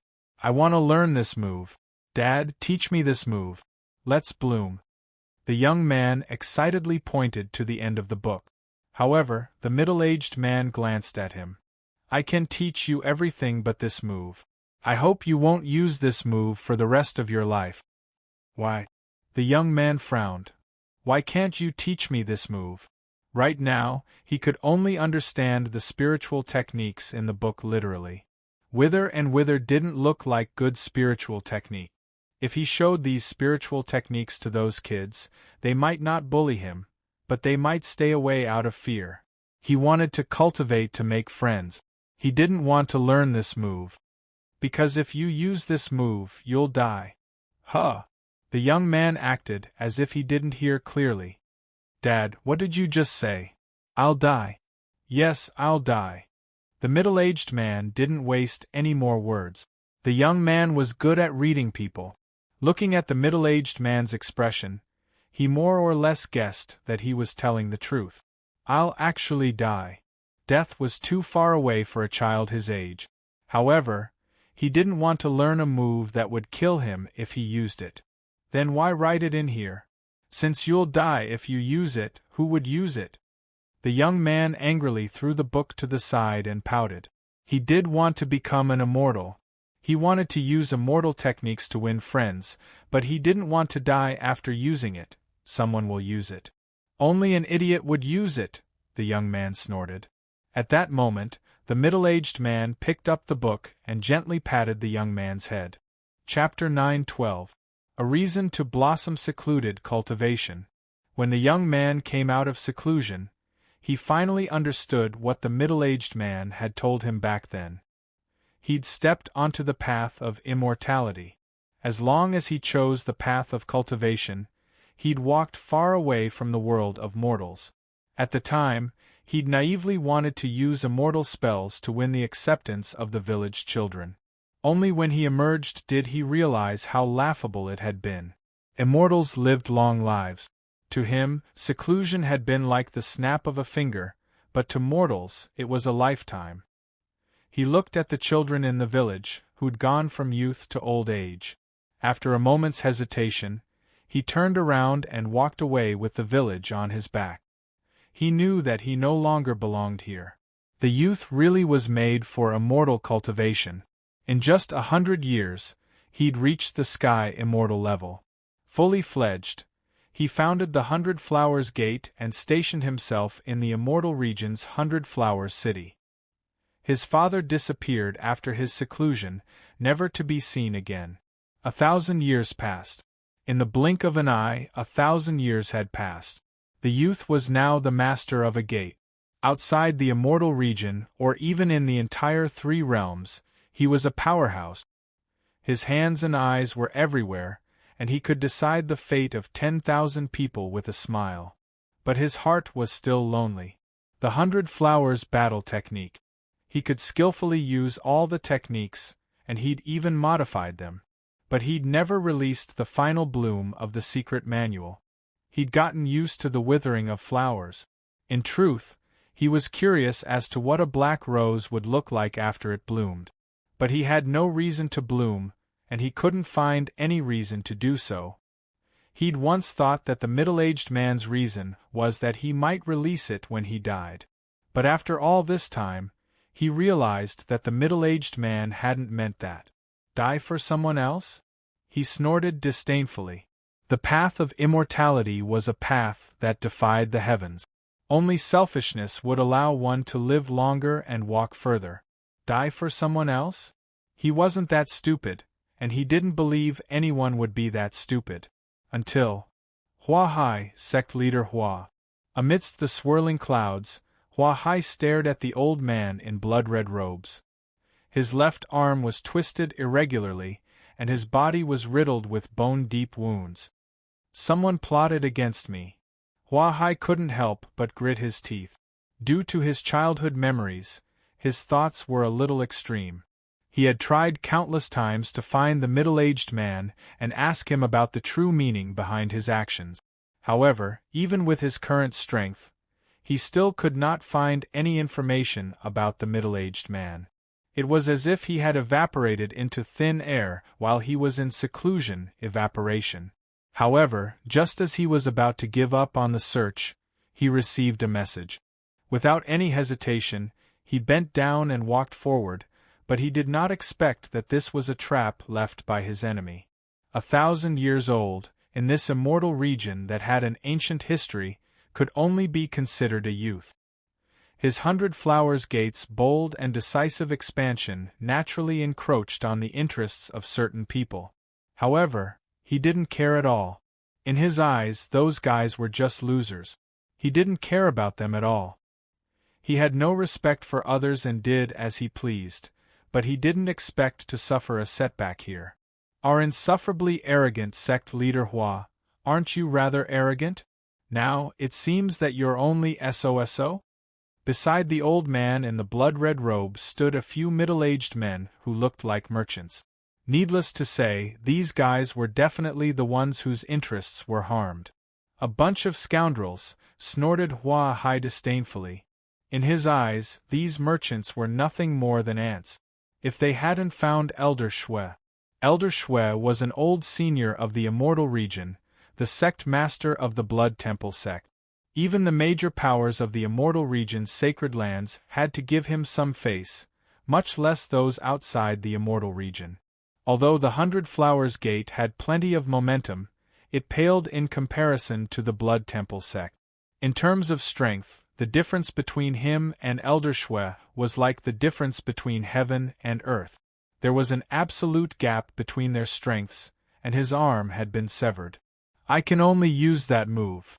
Just as he was about to grit his teeth and make his decision, a man in a woven rush raincoat appeared in front of him. When he saw the familiar figure, Hua Hai's heart trembled inexplicably. It's you. Not bad. The man in the woven rush raincoat turned around. It was none other than Hua Hai's father. He smiled and nodded, but Hua Hai could tell that the middle-aged man's "not bad" referred to his current strength. Early Sky Immortal. Hua Hai, who'd already reached the mid-stage Sky Immortal stage, could tell his father's strength with a single glance. He furrowed his brows and roared, "What are you doing here?" "To save you." "You can't beat him," rebuked Hua Hai. "Hurry up and leave. You don't need to worry about my business. Have you forgotten about that forbidden technique?" The middle-aged man in the woven rush raincoat smiled. Hua Hai's knitted brows instantly froze. His lips quivered. Do you remember what I told you before I found out? My reason is right now." Bloom. Amidst the murderous atmosphere, the snap of his fingers was ear-piercing. Hua Hai smiled calmly as he stood in the sky, his fingers still in the same position. A black rose, tens of thousands of meters long, suddenly appeared in the sky. It was a bud ready to bloom. Beside it, countless tiny roses appeared, either at the bottom of the sea of flowers or on top of its head, 5 roses. Including the one in the center, there were 5 in total. "Look!" The moment Rose appeared, almost everyone turned to look at her. "That's a blossoming rose." The city lords of the Beast region and the Immortal region couldn't help but arch their brows. The 100 Flowers battle technique was one of the more famous battle techniques of the Immortal region. Hua Hai, the head of the 100 Flowers Gate, had given even more people a better understanding of it. They all knew that this technique was called blossoming. And they also knew the price of blossoming. "Master." When Li Jiai saw this, she couldn't help but tear up. Buy time. Was this why her master was so certain that he'd be the one to buy time? A blossoming black rose. Hitorigami, the zombie progenitor who had remained in the distance, couldn't help but snort and laugh. Using your life in exchange for a fleeting bloom? It's quite sad to think about it. It's just a bud waiting to bloom. Once it's all in full bloom, it'll probably be quite magnificent. Huh. Tragic, is it? Hua Hai smiled calmly. Once upon a time, he'd thought the same thing, but now. He stared intently at the zombie progenitors blocking their path. Then, his gaze landed on Li Jiai and the senior and junior sisters behind her. After that, the words that he would never be able to forget suddenly appeared in his mind. Chapter 9:13. The Black Rose blooms, Master. This girl has been pacing back and forth outside our sect. It seems like she hasn't eaten in a long time, so I gave her some food. However, I discovered that this girl is extremely talented, so I brought her back to the sect. What do you think? In the main hall of the sect, Hua Hai sat in his chair, looking down at the 2 women in the front hall. One wore a white robe with a black rose embroidered on her chest. Beside her stood a dark-faced girl, whose eyes shone with fear of the unknown. "Raise your head and let me see," said Hua Hai coolly. The white-robed woman turned to the woman beside her and whispered, "Let's go," Hua Hai said coolly from his seat at the head of the table. The girl bit her lips and raised her head. When she saw the sea of flowers on the chair, she revealed an astonished expression. Hua Hai frowned, and the girl hurriedly lowered her head. The white-robed woman by her side cursed inwardly. She knew that her master hated the way others looked at him the most. "Master," she. "Enough. You may leave." Hua Hai waved his hand at the woman, who didn't dare to hesitate. She left the hall. At the same time, Hua Hai walked down from his chair.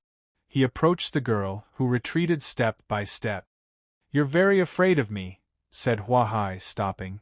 The girl bit her lip and said nothing. Hua Hai glanced at her, then asked in a flat tone, "Do you think I'm a sorcerer? I'm clearly a man, but I speak with a woman's voice?" The girl Hua Hai had forced into the corner shook her head. When he saw her shake her head, Hua Hai couldn't help but arch his brows. "You're not afraid of me, a sorcerer?" The girl shook her head again. Did Rose tell you all about my taboos before coming here? Is that why you're acting like this? That's fine. I won't blame you, but I don't like it when people lie to me. No. The girl, who'd been silent all this time, shook her head nervously. Big Sister Rose didn't tell me anything. Then how could you not be afraid? I've seen many people like you. The way I see it, everyone is equal. You shouldn't look at anyone differently. The girl's voice was still timid, but there was a hint of determination in her voice. Then she put on a timid expression. Besides, you don't seem like a bad person. You've seen many. Hua Hai arched an eyebrow, but didn't pursue the matter. I like what you just said about everyone being equal. Come, tell me your name. Li Jiai. Li Jiai, he repeated. Why are you pacing back and forth in front of my mountain? Li Jiai, he repeated. I don't know, but I don't know why I'm here. I've been there for a long, but I don't, he said. I'm a little scared. I see that there are many girls here, so I want to stay here for a while. Despite his vast experience, he'd never heard of Bingqing, but he wasn't the type to get to the bottom of things. I don't know much about this Bingqing you speak of, but since you've appeared in the 100 Flowers Gate, it means we're fated to meet. How about this? I'll accept you as an inner disciple. What do you say? Li Jiai licked her lips, a little hesitant. All right, it's settled, he said, then called out to her, Chang Wei. Master. Before long, the white-robed woman from before appeared in the main hall. Take Li Jiai away. From now on, she's my chief inner disciple, and the head disciple of the sect. Anyone who dares bully her will be expelled from the 100 Flowers Gate. When she heard this, the white-robed woman froze. Chief inner disciple. She'd been by her master's side since the founding of the 100 Flowers Gate, but even now, she wasn't an inner disciple. This girl had won her master's favor as soon as she arrived, and had even become chief.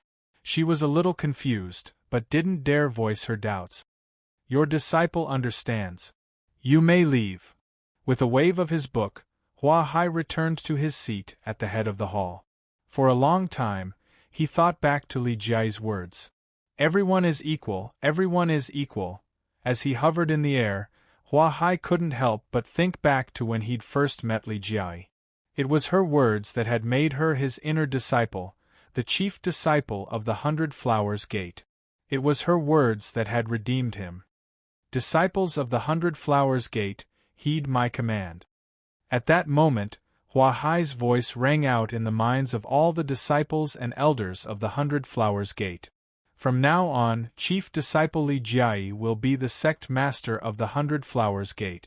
All elders must assist her with all their might. This sudden transmission stunned everyone. Li Jiai stared at the proud figure in the sky, her pearly white teeth biting down hard on her lips. Master! Hua Hai looked at Li Jiai, who was biting her lip, and sent her a soft, gentle look.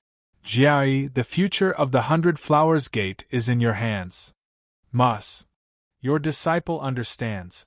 Li Jiai, who was in the middle of complaining, forcibly swallowed her tears and immediately nodded with a resolute gaze. She knew that anything she said now would be useless. All she could do was ensure that the 100 Flowers Gate's legacy would last forever. I think highly of you. Hua Hai chuckled, then retracted his gaze and looked at the zombie progenitors. These roadblocks wouldn't be easy to deal with. Let me go test him out. Hanba smiled calmly and took a few steps forward, but Jiangchen stopped her. Let me go. None of you can fly, so you'll be at a disadvantage fighting him.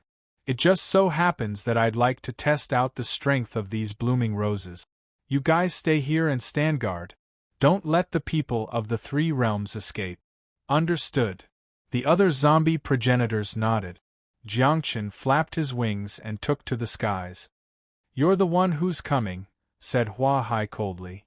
Jiangchen nodded calmly, then looked up at the 5 black roses in the sky. Of the 5 roses, the one he cared about the most was the 10,000-meter tall one. The others were all 100 meters tall. At a glance, he could tell that the 10,000-meter-tall rose was the most dangerous. "None of them can fly," said Jiangchen. "Even if they come, it'll be useless." A black rose that was about to bloom. Was this the sign of the 100 flowers battle skills, forbidden skill blooming? But the way I see it, it's nothing special. It's a short-lived bloom, and in the end, it'll wither. You're right, but there are some things I can't agree with. Hua Hai looked coldly at Jiangchen, who was flapping his wings. A short-lived bloom means that something beautiful only appears for a short time. But even if it's only for a short time, it's still beautiful. Even if my bloom is short-lived, I want it to be incomparably dazzling. So dazzling that you'll remember it even if you go to hell. With that, Hua Hai glared at Jiangchen and roared. Chapter 9:14. The price of blossoming as the main battlefield. The battle raged like wildfire in Maple City. However, thousands of miles away in the Beast region, the clansmen continued on with their normal lives. Of course, they could sense something was amiss from the movements of their clansmen, but it wasn't enough to affect them. Within the Dragon Clan, Xia Kiki stood in front of the clan head, her hands behind her back as she listened to his nagging. "I've heard so many of your heroic stories that my ears are about to grow calluses." The familiar opening made Xia Kiki collapse. In the years she'd been with the Dragon Clan, she'd had to listen to the old man's nagging every few days. She pouted impatiently, then looked up at the sky. "Huh!"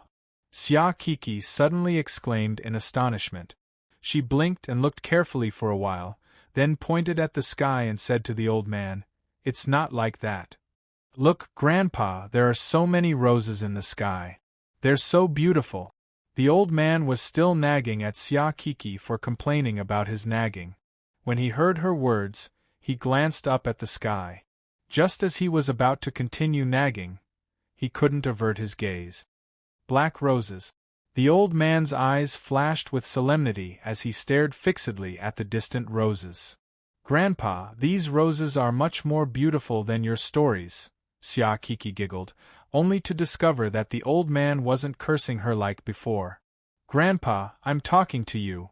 She glanced at Grandpa Xing and saw his solemn expression. "Grandpa, what's so special about those roses?" "All right, go back to your room and wait." To her surprise, the old man, who usually liked having Xia Kiki stay at his place, took the initiative to ask her to leave. In the past, Xia Kiki had to sneak away when the old man wasn't paying attention. This unusual development caused a trace of curiosity to appear in Xia Kiki's eyes. "Grandpa? Go back." The old man's eyes flashed with a trace of dignity. Seeing that the old man was getting angry, Xia Kiki stuck out her tongue and left. Before she could take more than a few steps, she heard the old man speak again. "Tell your second uncle to come see me." With that, the old man's gaze fell on the roses in the sky. Bloom. Hua Hai actually used this move. The situation isn't looking good. Hua Hai actually used that move. The people of the Beast region and the Immortal region couldn't help but arch their brows, especially Lin Shiha. When she saw the roses in the sky, her face filled with astonishment. Bloom. This was the final forbidden skill of 100 Flowers battle technique. It required the 5 internal organs of the human body as the price of blooming. When 5 roses bloomed, the spellcaster would die without a doubt. However, the spellcaster would also be able to obtain an increase in strength that was dozens of times greater than the spellcaster's current strength for a short period of time. Given Hua Hai's current strength as a half-step Immortal King, his blossoming, they would obtain strength close to that of a Heavenly Supreme. Sect Leader Hua. Lin Shiha could not help but look at Li Jiai. As the City Lord of 100 Flowers City, her relationship with the 100 Flowers Gate was naturally the closest. She knew that Hua Hai treated Li Jiai like his own child. He had even taught her the 100 Flowers battle technique, which he had never taught to anyone else. "Jiai, my condolences." "City Lord Lin, why do you say that?" Li Jiai simply stared at the sea of flowers floating in the sky. "I'm not sad at all. Once Master has made his decision, No amount of sadness can change anything. The only thing I can do is make the 100 Flowers Gate even stronger in the future master created for me. When the others heard this, they couldn't help but be moved. They could sense Li Jiayi's determination from her tone. They nodded inwardly, then one of the city lords and generals asked, "What should we do now? What should we do? What should we do?" Luo Wei glanced coolly at the speaker, then snorted. "Do what we have to do." As soon as he finished speaking, he took the lead and charged toward the blood zombies blocking their way. However, as he charged forward, he glanced briefly at the sea of flowers floating in the sky. "Sect Leader Hua, your determination. We've received it. I'll remember it even in the infernal realm." As he flapped his wings, Jiangchen couldn't help but sneer. He smiled playfully, then shrugged. "Then I'd like to see just how dazzling your short-lived brilliance can be." With that, Jiangchen put away his playful expression and tensed up. Before the battle began, he could sneer at his opponent to sway his emotions, but in a real fight, he couldn't afford to be careless. He'd heard of the 100 Flowers battle technique. Moreover, the few roses in the void gave him quite a bit of pressure. To what extent? "I'll stare at you and you'll remember it." Hua Hai grinned viciously at Jiangchen. He no longer needed to worry about his demeanor. The moment he decided to take this step, he'd already made up his mind. It was time to truly go crazy. Whoosh! One of the 5 roses in the void slowly bloomed its flower bud. The black rose, which was as black as ink, completely opened its petals. The instant the rose appeared, Jiangchen sensed that Hua Hai's strength had suddenly risen by a full level. Humph! However, as his strength increased, Hua Hai couldn't help but snort coldly. He furrowed his brows, and a barely noticeable trickle of sweat trickled down his face. His spleen. This rose corresponded to one of the 5 organs, the spleen. The price of its release was the destruction of his spleen. "It hurts that much," Hua Hai muttered to himself. Hua Hai couldn't help but mutter to himself, "This is the first time I've felt my spleen shatter so clearly. But I'm used to it now. Besides, this level of improvement is no match for the Zombie King." As he muttered to himself, a second rose bloomed. A third rose. A fourth rose. At the same time the rose bloomed, he also gained the strength to challenge the zombie progenitor before him. Jiangchen watched as Hua Hai's strength steadily increased. In the blink of an eye, Hua Hai had transformed from an ant to an opponent even he had to take seriously. He couldn't help but sigh in admiration at the talent of the creator of this spiritual technique. Not bad. This was Jiangchen's affirmation of Hua Hai's strength, but it wasn't enough to intimidate him.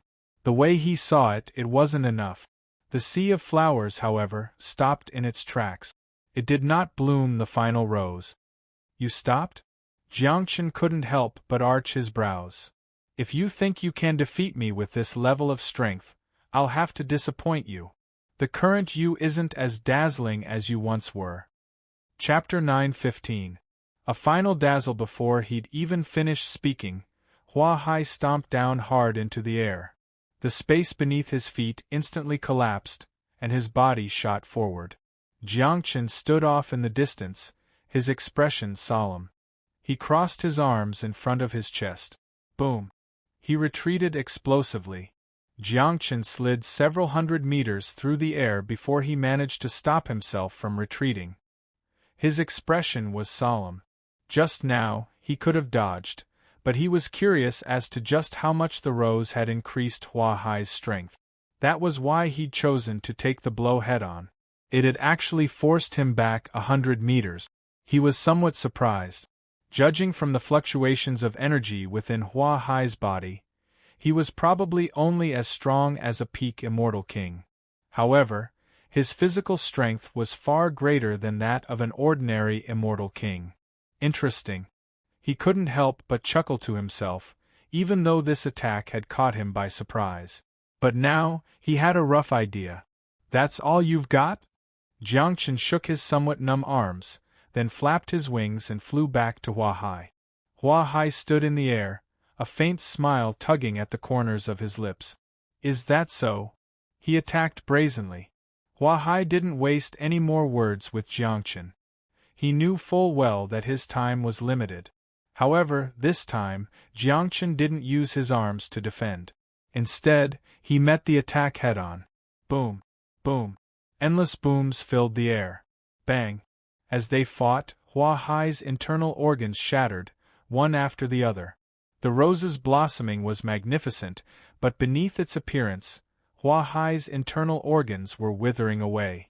His kidneys, his liver, his organs shattered, but the pain he felt stimulated Hua Hai's fiery desire to fight. TCH, to think he could fight Jiangchen so fiercely. This demon is quite something. Off in the distance, Yi Zichen and Gu Li were already at daggers drawn, but as soon as Hua Hai's rose blossomed, Gu Li deliberately changed the subject. Just as they were about to attack, they ceased their attack. It's nothing. Black Dragon couldn't help but snort. At their level, there was no way they couldn't see the price Hua Hai had paid for his sudden increase in strength. In the end, a short-lived flower is only a short-lived flower. Right now, he's only radiating his last remnant. When the heat dissipated, all that was left was a skeleton. In comparison, the zombie progenitors under your command are quite strong. They're not at a disadvantage even against peak immortal kings. Gu Li, well played. Gu Li naturally understood the deeper meaning behind Black Dragon's words. You flatter me. Gu Li cupped his hands respectfully at Black Dragon, then his gaze landed on Yi Zichen. Emperor Yi, you're definitely heading over to help, right? Unfortunately, Black Dragon and I definitely won't let you leave. Actually, it's not bad to stay here for a while. Isn't it boring to fight and kill? He ignored her. Little did they know, after calming down, Yi Zichen really didn't dare go back. He knew full well that Gu Li and Black Dragon wouldn't let him leave. Even if he went to help, the two of them would definitely make a move. In comparison, it wasn't a loss for him to stay here and stop the two of them. What he needed to do now was gather enough spiritual power to heal his arm. So long as Gu Li and Black Dragon gave him the slightest chance. Give them a fatal blow. Gu Li knew he'd made a fool of himself. He shrugged, then turned his gaze back to Hua Hai and Jiangchen. He was quite interested in the fight between the two of them, especially against the still-blooming, towering black rose. Boom! After an intense collision, Jiangchen and Hua Hai separated. What's wrong? Didn't you say you wanted me to use my body to remember your brilliance? I'm really sorry, but forgive me for saying this, I really can't remember such a method. Jiangchen smiled casually. In truth, his situation wasn't as relaxed as he seemed. However, he knew that his opponent was in even worse shape than he was. Hua Hai's body was drenched in sweat. The moment his lungs had shattered, he'd lost the ability to breathe. It was unbearable. He wanted to stretch his neck to feel the air, but it was impossible.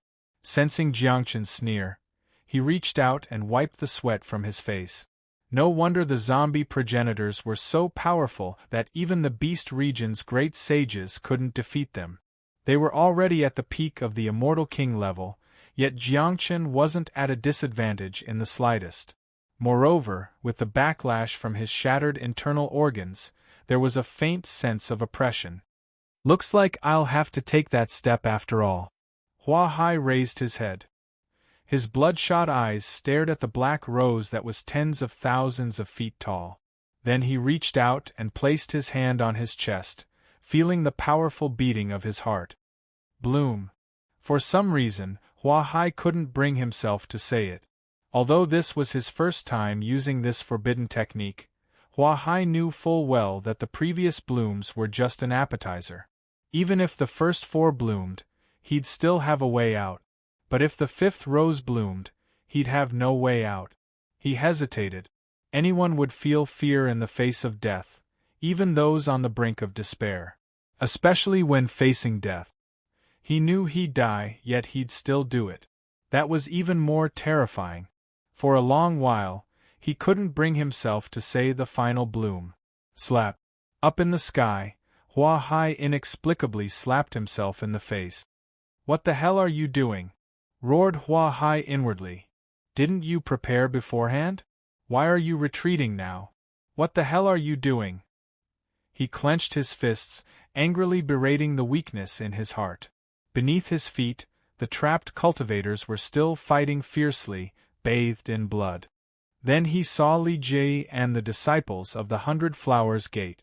Even if their swords and blades were blunt, even if their spiritual power was exhausted, even if they knew they were about to die, still, they fought without a care for their own safety. Hua Hai, oh Hua Hai, are you no match for the disciples of your sect? Hua Hai roared inwardly. Suddenly, he heard Jiangchen's mocking laugh. What, scared? It was just a simple sneer, but it fiercely hit his heart. Creak. He gritted his teeth, then looked up at the towering rose in the sky. Determination flashed through his eyes. Since he'd chosen this path, he had to grit his teeth and continue. Retreat. He couldn't do it. Heh. It seems you've made up your mind? Then let's hurry up. I also want to see the last rose and see what kind of monster it is. If you want it, I'll satisfy you. As his voice faded, Hua Hai roared at the rose. Chapter 9:16. Chapter 9:16. End the battle quickly. A middle-aged man in azure robes walked in from outside the dragon race's main hall. His eyes were bright like stars, and his face was as sharp as a blade. His entire body radiated an aura of righteousness, and his gait was vigorous and vigorous. This was Xia Kik's second uncle, the second son of the dragon race's old clan head, Xiaoingqiu. Father, Kiki said you were looking for me. The old clan head didn't open his mouth. Instead, he calmly replied, From his expression, Xiaoingqiu sensed that something was amiss. He furrowed his brows, then probed. Did something happen? Did the Immortal Region's Maple City receive any reinforcements? Asked the clan head. Not yet. Xiaoingqiu shook his head. I've been sending people to keep an eye out, but I haven't received any news that reinforcements are needed. With that, he arched his brows. Father, why are you bringing this up? Could it be that the Immortal Region? No reinforcements? The old patriarch's eyebrows furrowed into a frown. His face, which resembled the dried bark of an old tree, was filled with anger. Look. He pointed at the sky. Xiaoingqiu hurriedly looked over. This? No reinforcements? That's what you meant by no reinforcements. The fact that Hua Hai had chosen to use this technique meant that the situation on his side had reached an abyss of suffering. And you're still telling me that you haven't received any reinforcements? Boom. The old clan head smashed his sandalwood chair to smithereens. Flames of fury surged from within him. Don't underestimate this old man. Thousands of years ago, he was publicly acknowledged as the strongest expert in the beast region. Bang. Unable to bear the pressure, Xiaoingqiu knelt to the ground, but he didn't complain in the slightest. This was his mistake. Who knows how many of our brothers and sisters are in dire straits right now? And you're telling me that you haven't received any reinforcements? I was careless, said Xiaoingqiu through gritted teeth. I'll send reinforcements right away. By the time your reinforcements arrive, it'll be too late. The old clan head frowned. Shouldn't you be sending reinforcements now? You should be investigating the people you sent. Our dragon clan might have already infiltrated the demon clan's spy. Immediately go and investigate this matter. As for the Immortal Region, I will. Let me go. Just when the old patriarch slammed the table and was about to get up, an ethereal voice appeared in the hall. Not long after, a white-haired old man with a youthful complexion appeared in the hall. Why are you here? Even the old patriarch didn't dare to sit on his chair, and stood up to welcome the newcomer. In the current dragon clan, only the old dragon god in the dragon god ring could make the old clan leader treat him as a junior. No need to stand on ceremony. The spiritual body of the old dragon god smiled.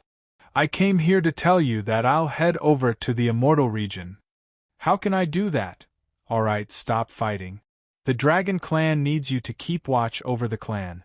It just so happens that I have some ties with Emperor Yi of the Immortal Region, so it's best if I go. However, Inchio. Here, replied Xia Inchio. Old Xia is right. You really should thoroughly investigate the Dragon Clan's situation, said the old patriarch. I already have a direction for my investigation. In a moment I'll take care of it. That would be for the best.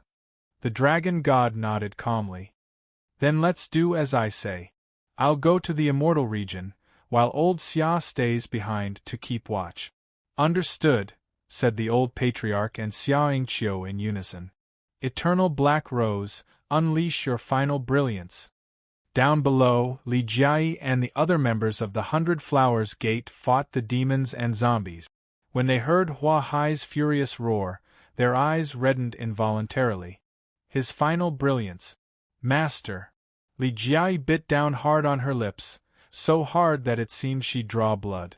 The other major powers of the Beast region and the Immortal region could sense that Hua Hai was about to fight to the death.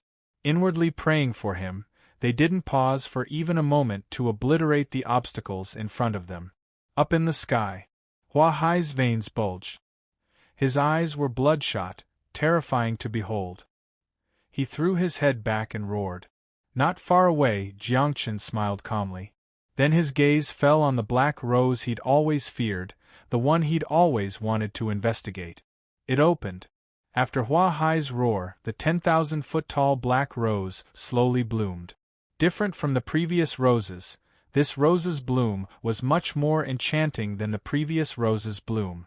In the time it took to brew a cup of tea, the 10,000-foot-tall black rose was in full bloom. Was that all? Of course not. The black rose bloomed, but at the center of the rose, there was a tiny golden person curled up inside. The moment the flower completely bloomed, the little person also crawled out from the flower bud. Whoosh! It entered Hua Hai's forehead. Thump, thump. When the tiny figure entered Hua Hai's forehead, it didn't explode like the other flowers. Instead, it didn't shatter. This time, not only did his heart not shatter, it beat even harder than before. Thump, thump, thump. Hua Hai could clearly feel his heart beating.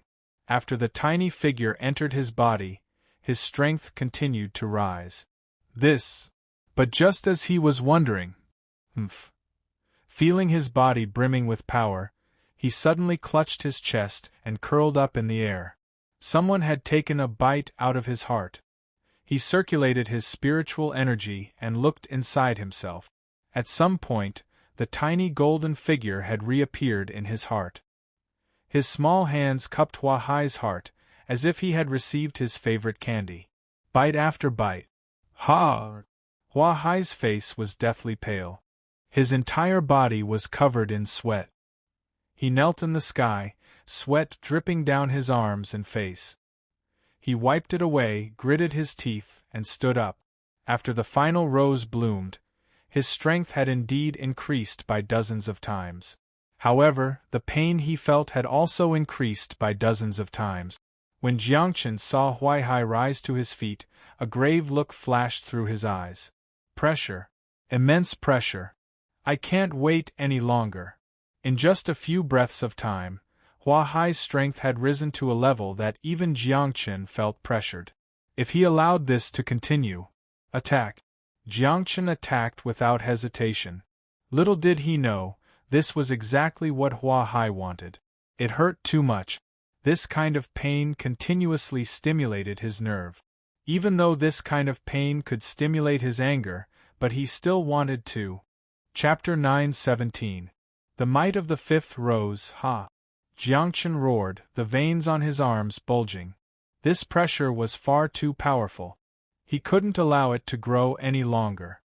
He was indeed arrogant, but not to the point of conceit. His attacks were strange because of the pressure Hua Hai exerted on him. He didn't spare any energy to attack. Whether it was in terms of speed or physical strength, he pushed himself to his peak. He was truly serious. Die! He roared darkly. It wasn't an exaggeration to say that, As the eldest of the 4 zombie progenitors, Jiangchen possessed the power to look down on the entire lower 3 realms. If he attacked with all his might, even the ascended Jade Emperor might not be able to exchange 100 blows with him. In his eyes, the so-called Peak Sky Immortals and Half-Step Immortal Kings were nothing more than clay chickens and pottery dogs. To his astonishment, however, Hua Hai actually withstood his attack. Scram! Jiangchen felt a sharp pain in his abdomen. Only then did he realize that Hua Hai's foot had landed on his abdomen. Boom! In the blink of an eye, Jiangchen shot out like a cannonball. His body whistled through the air as he slammed into a distant cliff. The entire mountain trembled uncontrollably. The other 3 zombie progenitors watched on as Jiangchen and Hua Hai exchanged blows. For a moment, they didn't even have time to react. Perhaps others didn't know Jiangchen's true strength, but they knew it all too well. But just now, Jiangchen was the one who'd been sent flying. The zombie progenitors were stunned. After a while, they came to their senses and roared, "Big brother! Big brother!" Hanba and Hoqing sped towards the cliff. Ingo's eyes were bloodshot. Without any hesitation, he attacked Hua Hai. Bare-chested, Ingo stomped his feet on the ground, creating a huge crater several meters below him. Then, he flew up into the sky. Die! Ingo's arm swelled several times as he punched. For the sake of killing Hua Hai in one blow, he'd already concentrated all his power into his right arm. Humph! Up in the sky, Hua Hai snorted coldly, then viciously punched out at Ingo's fist. Arrogant! Ingo roared arrogantly. He knew he wasn't the smartest among the zombie progenitors, but his strength was something even big brother Jiangchen had to avoid. The way he saw it, Hua Hai was courting death by choosing to fight him head-on. Ingo's heart was filled with anger. He also wanted to teach this guy, who was neither a man nor a woman, a lesson. He didn't try to avoid Hua Hai's fist. He fiercely met Hua Hai's fist. Crack! The 2 fists collided, and a faint sound of bones breaking reached their ears. How could this be? He was brimming with confidence that he would teach Hua Hai a lesson. However, he did not expect that Ingo's arm would be the one to break. Hua Hai's outstretched arm twisted at an irregular angle, but Hua Hai's expression was as calm as ever. He smirked disdainfully, then exerted force with his right arm. Bang! Ingo, who had leaped into the air with his strength, fell heavily to the ground. Rumble! Ingo smashed into the ground, leaving behind a 300-meter-deep crater. The surrounding blood zombies and beast region cultivators were all caught off guard by the wild sand he kicked up when he fell. They were blinded by the sand. He, who had fallen to the ground, had all his bones broken. He could only lie on the ground, unable to move. Winning hook. Jiangchen and the others returned from afar with furrowed brows. When they saw Ingo covered in blood and his skin split open, the usually rational Hoqing wanted to rush forward with reddened eyes. Come back! Unexpectedly, just as he was about to attack, Jiangchen fiercely grabbed him. Don't be rash! Jiangchen frowned deeply. He tapped Ingo's body a few times with his finger. Ingo's condition is indeed terrible, but he's not dead yet. I know, but you want to get revenge for Ingo, don't you? You want to kill him to vent your anger, don't you? Said Jiangchen calmly, staring at the emaciated Hoqing. Me too, but what happened in the end? In terms of physique, Ingo is tens of thousands of times stronger than you, but what was the result? If you rush forward now, will you just throw your life away? Hoqing clenched his fists and fell silent. Jiangchen's gaze fell upon the sea of flowers overlooking them. He really hadn't expected him to be this strong. When the rose first appeared, he was already very afraid of it. However, he never would have guessed that it could increase his strength to such an extent. This was already more than the 3 realms could bear. Why hadn't the Master of the Laws appeared to punish him? Did the Master of the Laws intend to ignore him? TCH, he's at least as strong as a half-step Sky Supreme, said Guli, who was watching from afar. He sent Jiangchen flying with one kick, then heavily injured Ingo with one punch. If this forbidden technique didn't have any side effects, that would be terrifying. "They're your subordinates. You don't seem to care at all?" sneered Black Dragon. "What's there to care about? They're just a bunch of chess pieces," said Guli, completely unconcerned. "In truth, I'm more concerned about the laws. This demon's strength has clearly surpassed a certain level, but I don't see the laws punishing him. Emperor Yi, I'm impressed." As he spoke, Guli cupped his hands towards Yi Zichen. Yi Zichen looked on indifferently, but inwardly, he couldn't help but mutter, "Thank you, Lin Ru. Lin Ru, thank you. What do I do? What do I do?" Lin Ru was as anxious as an ant on a hot pan. Hua Hai's strength had already provoked the laws, and the higher-ups wanted her to purge him. She was holding a jade scepter in her hand, its surface constantly flickering with red light. This was how the master of the laws communicated with each other. The flashing red light meant that the higher-ups were sending her a message. Purge the law violators. This was already the umpteenth time the higher-ups had tried to contact her. Lin Ru saw it all, but she could only pretend she hadn't noticed. Hua Hai was a member of the Three Realms. Logically speaking, the master of the laws shouldn't have emotions. However, she did. Furthermore, she was far too familiar with the people of the Three Realms. She couldn't bear to see the Three Realms' mountains and rivers crumble, her country crumble, and her family perish. She didn't know what Hua Hai had done, but he'd punished the demons and zombies. How could she possibly purge them? The jade scepter in her hand continued to flicker. She was truly panicking. Forget it. After a brief moment of hesitation, Lin Ru steeled her resolve. She viciously threw the scepter to the ground. Bang! The jade rui, which was shining with red light, was smashed by her in an instant. Chapter 9:18. Chapter 9:18. Battle the zombie progenitors alone. Obviously, this was what Lin Ru was thinking right now. When she smashed the jade scepter, her eyes betrayed her worry. However, she didn't think too much about it.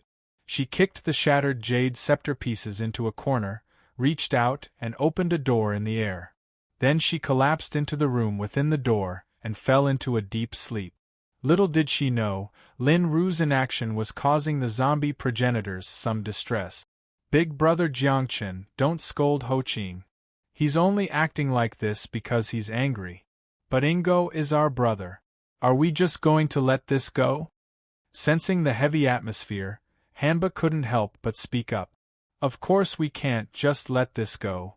Jiangchen narrowed his eyes and gazed at the black rose floating in the sky. It was tens of thousands of meters tall, and its blooming was so beautiful. Anyone who saw it would think it was a beautiful thing. But it was a black rose. The rose had indeed increased the demon's strength by a significant amount, but he'd paid a hefty price to make it bloom. "How long has it been?" Jiangchen's eyes narrowed into slits as he suddenly sighed. His gaze flickered with reminiscence as he sneered. "How long has it been since I've felt this way since I was born? After all, these zombie progenitors used to be the primordial vicious beast Denglong. Denglong was born a primordial vicious beast, and the incarnation of the God-Father. Even in the God realm, no one dared provoke him. Back in the day, hadn't the Yao race's Eastern Emperor Tai treated him with the utmost respect? But now that he'd been bullied to this extent by a cultivator from the Three Realms, it was truly laughable. But then he thought about it. His soul had been split into three parts, one behind Ingo, Hanba, and Ho Qing. Jiangchen, on the other hand, was the main body, but had no soul at all. He didn't even have the slightest trace of his former demeanor. All of this was caused by that woman, Nuwa. His eyes flashed with sinister light. Whenever he thought of Nuwa and Fushi, his heart burned with fury. He'd get revenge sooner or later. However, if he wanted revenge, he had to combine the three parts of his soul into one, and that was the beast god's soul essence. He glanced at Guli. From his expression, It was clear that he didn't want to attack. "Looks like I'll have to deal with it myself." "Hanba Ho-Ching," said Jiangchen after a moment's thought. The two of them looked over. Jiangchen said, "Don't worry. That demon's strength is at least at the quasi-heavenly sovereign realm, and it's impossible for us to fight him alone. He's actually that strong." Ho-Ching and Hanba both raised their brows. "This is just my estimation. Of course, it doesn't matter even if he's a Sky Supreme right now." "His strength is only temporary," said Jiangchen, trying to reassure them. "Of course, it doesn't matter even if he's already a Sky Supreme. His strength is only temporary. The blooming of the black rose gave him extraordinary power, but he also had to pay an extremely high price. You've all heard that the price of blossoming is his life. What he's emitting now is just the residual heat. As long as we stall him, victory will be in our grasp." "Then what should we do, big brother?" "Let's just do this up in the sky." Hua Hai looked down at Jiangchen and the others. The final bloom of the rose brought him unbearable pain. But on the other hand, his strength was indeed rising continuously, and there was no end to it. If the tiny person in his chest ate a mouthful of his heart, it would increase his strength by an immeasurable amount. However, this strength wasn't real. In the blink of an eye, the tiny person had eaten nearly half of his heart. Because he was in so much pain, he couldn't take the initiative to attack. He wanted to wait for the zombies to finish him off. But now, they were standing there motionlessly, and the tiny person was still leisurely eating his heart. He couldn't wait any longer. He had to end this quickly. Swoosh. Hua Hai, who'd remained motionless all this time, finally moved. Without hesitation, he attacked the three zombie progenitors. When they sensed the killing intent above them, the zombie progenitors instinctively scattered. "Just do as I said," shouted Jiangchen. Ho-Ching and Hanba nodded. "It seems they're planning something," muttered Hua Hai. Hua Hai muttered to himself. However, he only smiled disdainfully. In the face of absolute power, everything else was meaningless. His words seemed brainless, but they were true. "Humph!"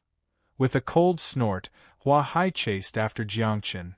He could sense that Jiangchen was the backbone of the zombie progenitors. So long as he dealt with him, even if he died in the end, he'd heavily injured Ingo. Hanba and Ho-Ching would be left to the people of the three realms to deal with. Die. Hua Hai's fist swung out without any flourishes, but Jiangchen had no way of dodging it. He took it head-on. Boom. His arm snapped. He gritted his teeth and retreated. Hua Hai wanted to chase after him, but Hanba and Ho-Ching blocked his path. Three heroes against Lu Bu. The scene before them was somewhat similar. Unfortunately, the three of them weren't as well coordinated as Lu, Guan, and Zhang of the Three Kingdoms. Hua Hai was also far stronger than Lu Bu. "Get out of my way!" Bang bang. In the time it took for a spark to fly off a flint, Ho-Ching and Hanba were forced to retreat. After dealing with them, he reached for Jiangchen's wing. It must have just grown out. Smiling calmly, Hua Hai tore the wing off and tossed it to the ground. "If your brothers can't fly, why can't you?" Then he stomped viciously on Jiangchen's calf. "Big bro!" Hanba and Ho-Ching roared as they ran over. Hua Hai simply reached out and slapped them. "Behave yourselves," he said. Slap slap. With two crisp sounds, the two of them flew far, far away. When he saw this, Jiangchen's eyes flashed with terror. How was this a half-step Sky Supreme? He was a Sky Supreme. More importantly, his strength was still continuously rising. He was already on the verge of becoming a saint. How could they possibly deal with such a person? Just obediently go and die. Hua Hai's fist came crashing down on Jiangchen's head.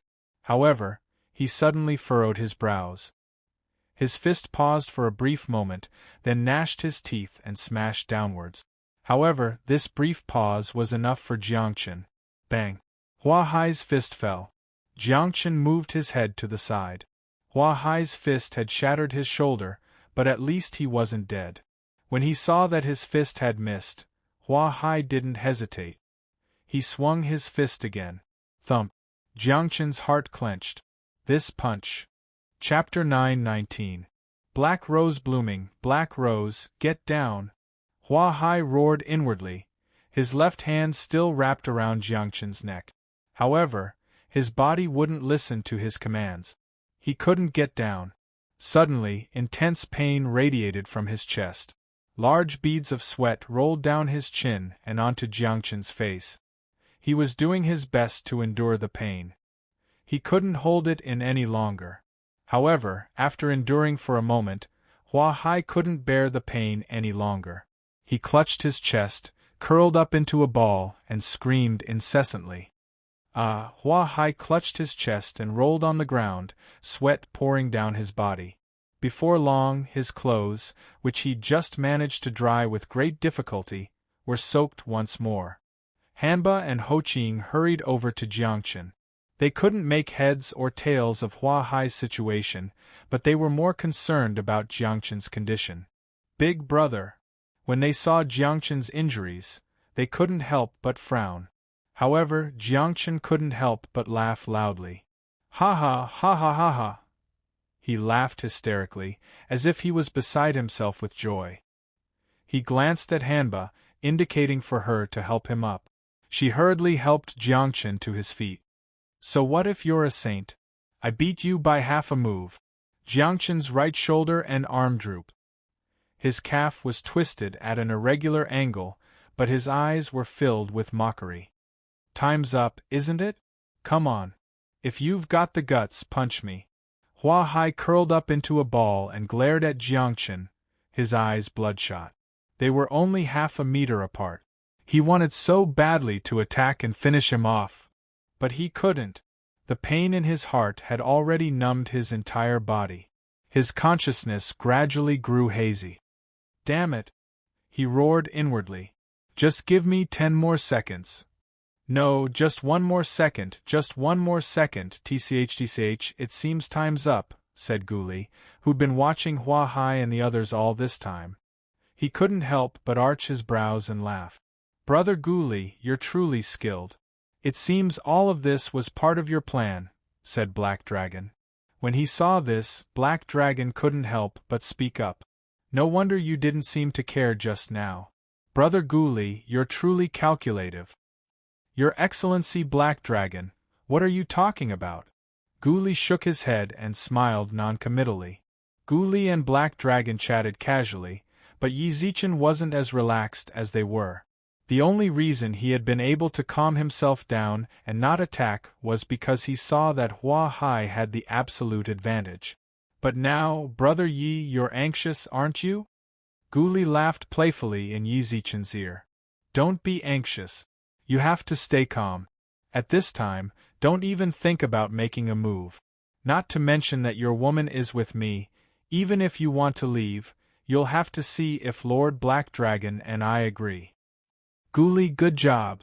Yi Zichen, who hadn't spoken yet, finally spoke up.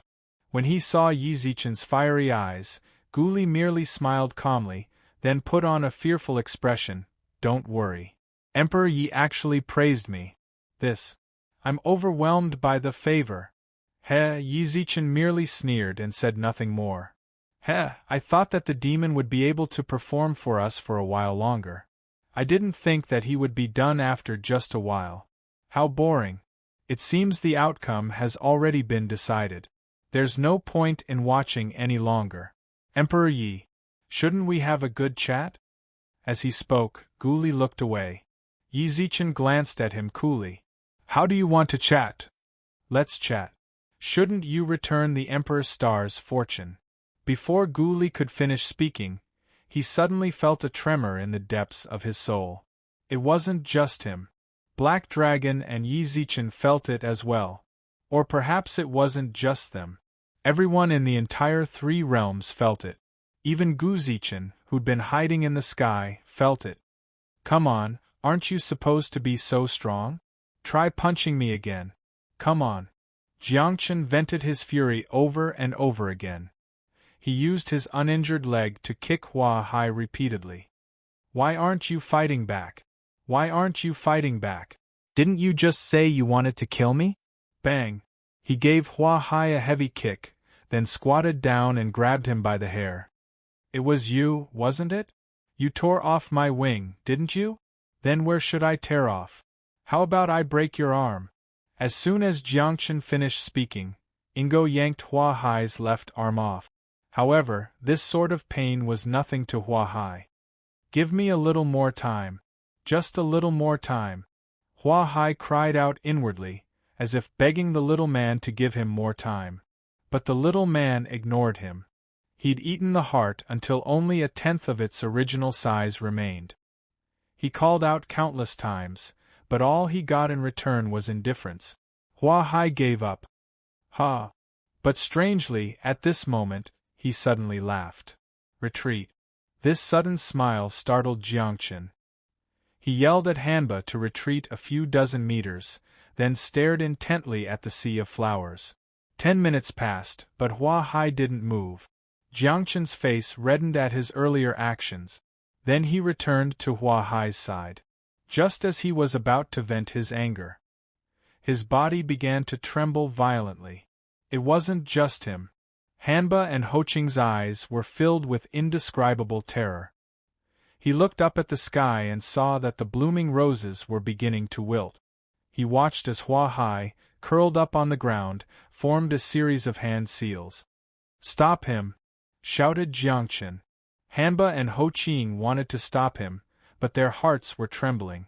They couldn't control their bodies. At the same time, the little man eating Hua Hai's heart suddenly stopped. It hopped around wildly, as if afraid of Hua Hai's actions. Hua Hai had been observing his body this entire time. When he saw this, he couldn't help but sneer. Now you're worried? It's too late. Why did you stop all of a sudden? Eat. I told you to eat. Don't stop.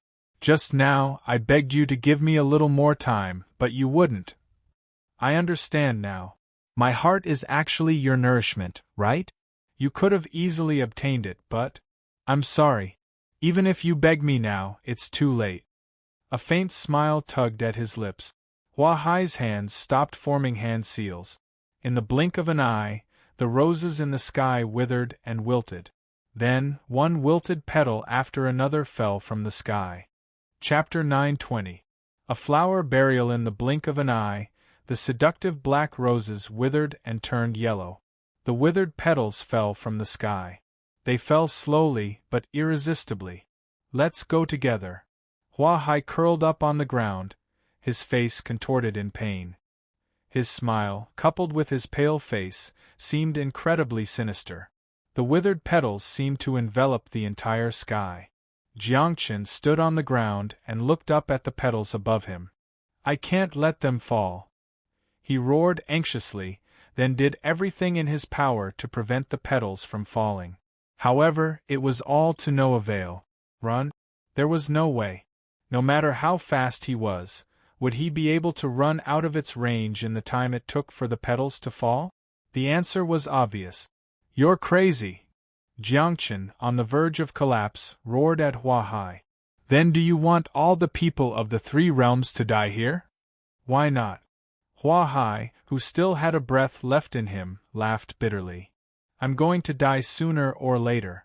Rather than dying at the hands of you filthy bastards, I might as well die in my flower burial, isn't that right? When he heard this, Jiangchen was truly afraid.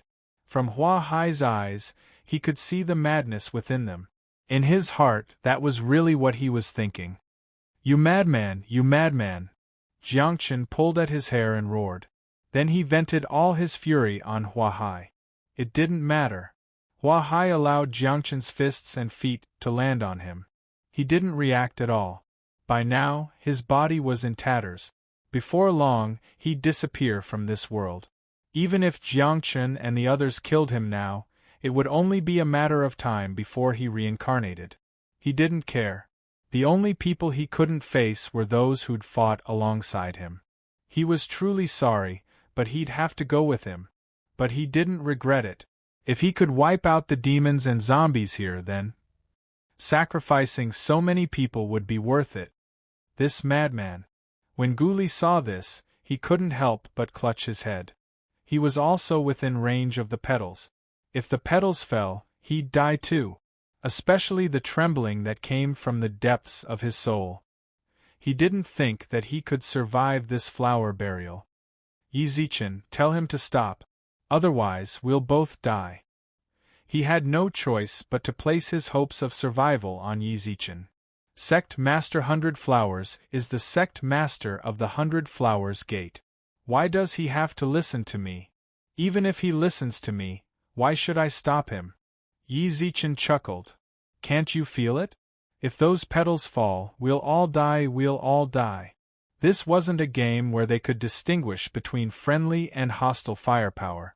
This was an indiscriminate attack. You're going to die, your woman is going to die, everyone here is going to die. Is that so? Then die. However, Yizichin merely smiled calmly. His expression was indescribably relaxed and carefree. If I can wipe you all out here, so what if all of us are sent to our graves? Sect Master Hua did the right thing, I won't refuse. You. Guli reached out and grabbed Yizichin by the collar. Are you serious? Yes. A bunch of lunatics. Bang. Guli pushed Yizichin away. His eyes flashed with viciousness, then landed on Su Lu'er and Su Yen. Tell him to stop. Otherwise, I'll kill them right now. Yizichin's gaze wavered when he heard Su Lu'er and Su Yen threaten him. Then, he closed his eyes and bowed deeply to them. Sorry. He said this to Su Lu'er and the others. Su Lu'er, who was still clear-headed, understood. However, she didn't resist at all. Instead, she nodded affirmatively. It's fine. You're all crazy, all crazy. From their conversation, Guli could tell what they were thinking. He angrily tossed Su Lu'er and Su Yen to the side, then clutched his head and paced back and forth. If the petals had fallen faster and killed them in an instant, he wouldn't have had to think so much. But the petals were falling very slowly. This sort of torment was enough to make one break down. It wasn't just him. Practically all of the demons and zombies felt the same way. They were starting to panic. They had the absolute advantage in the current situation. Why did they have to die here without even knowing what was going on? They were in such a panic that, for a moment, they were thrown into disarray. Meanwhile, the Immortal Region's side seemed to have no regard for life or death. They all knew full well that even though they'd been saying they'd get out of here alive, who didn't know that this was all a lie? They had already made up their minds to die. Even if the petals fell and killed them, what could they do? Furthermore, he was able to pull in the demons and those filthy blood zombies. This business was definitely profitable. Brothers, before we die, let's kill a few more demons and zombies. Someone shouted from the crowd. The people of the three realms instantly agreed and charged forward. The demons, who'd lost their footing, were instantly scattered. A massacre. Brother Su, can you stop the petals from falling? Black Dragon no longer looked at Yizichin. This was a moment of life and death. He was in no mood to worry about anything else. He knew he didn't have the ability to stop them, so he could only place his hopes on Su Yun. Su Yun sat in his chair, breathing faintly discernible. The weather wasn't exactly hot, but he was sweating profusely. I can't. After Black Dragon asked the question, he glanced at the petals and replied. Despair. When he heard this answer, Black Dragon despaired. Even Grandmaster Su, whom he'd always trusted, couldn't do it. Could it be? Was the demon race going to perish at his hands? But at this moment, a roar suddenly reached the ears of everyone who was enveloped by the black rose petals. They followed the source of the sound and saw a black shadow approaching the petal. It even lifted the petal up a little. Ingo. The zombie progenitors were the first to recognize the person holding the petals. Then they noticed that as soon as Ingo touched the petals, his arms were completely corroded. All that was left was a withered skeleton. What are you doing? Come back. Jiangchen couldn't help but shout. The zombie progenitors had known Wan Zichen for many years, so there was some affection between them. However, Jiangchen, a soulless man, wasn't worried about Ingo's safety. He was worried about his soul. Don't try to be brave. Come back. Ingo didn't respond in the slightest. Before long, he saw Ingo smile at Hanba and the others. Live on. Soon after, his expression hardened as he cried out explosively.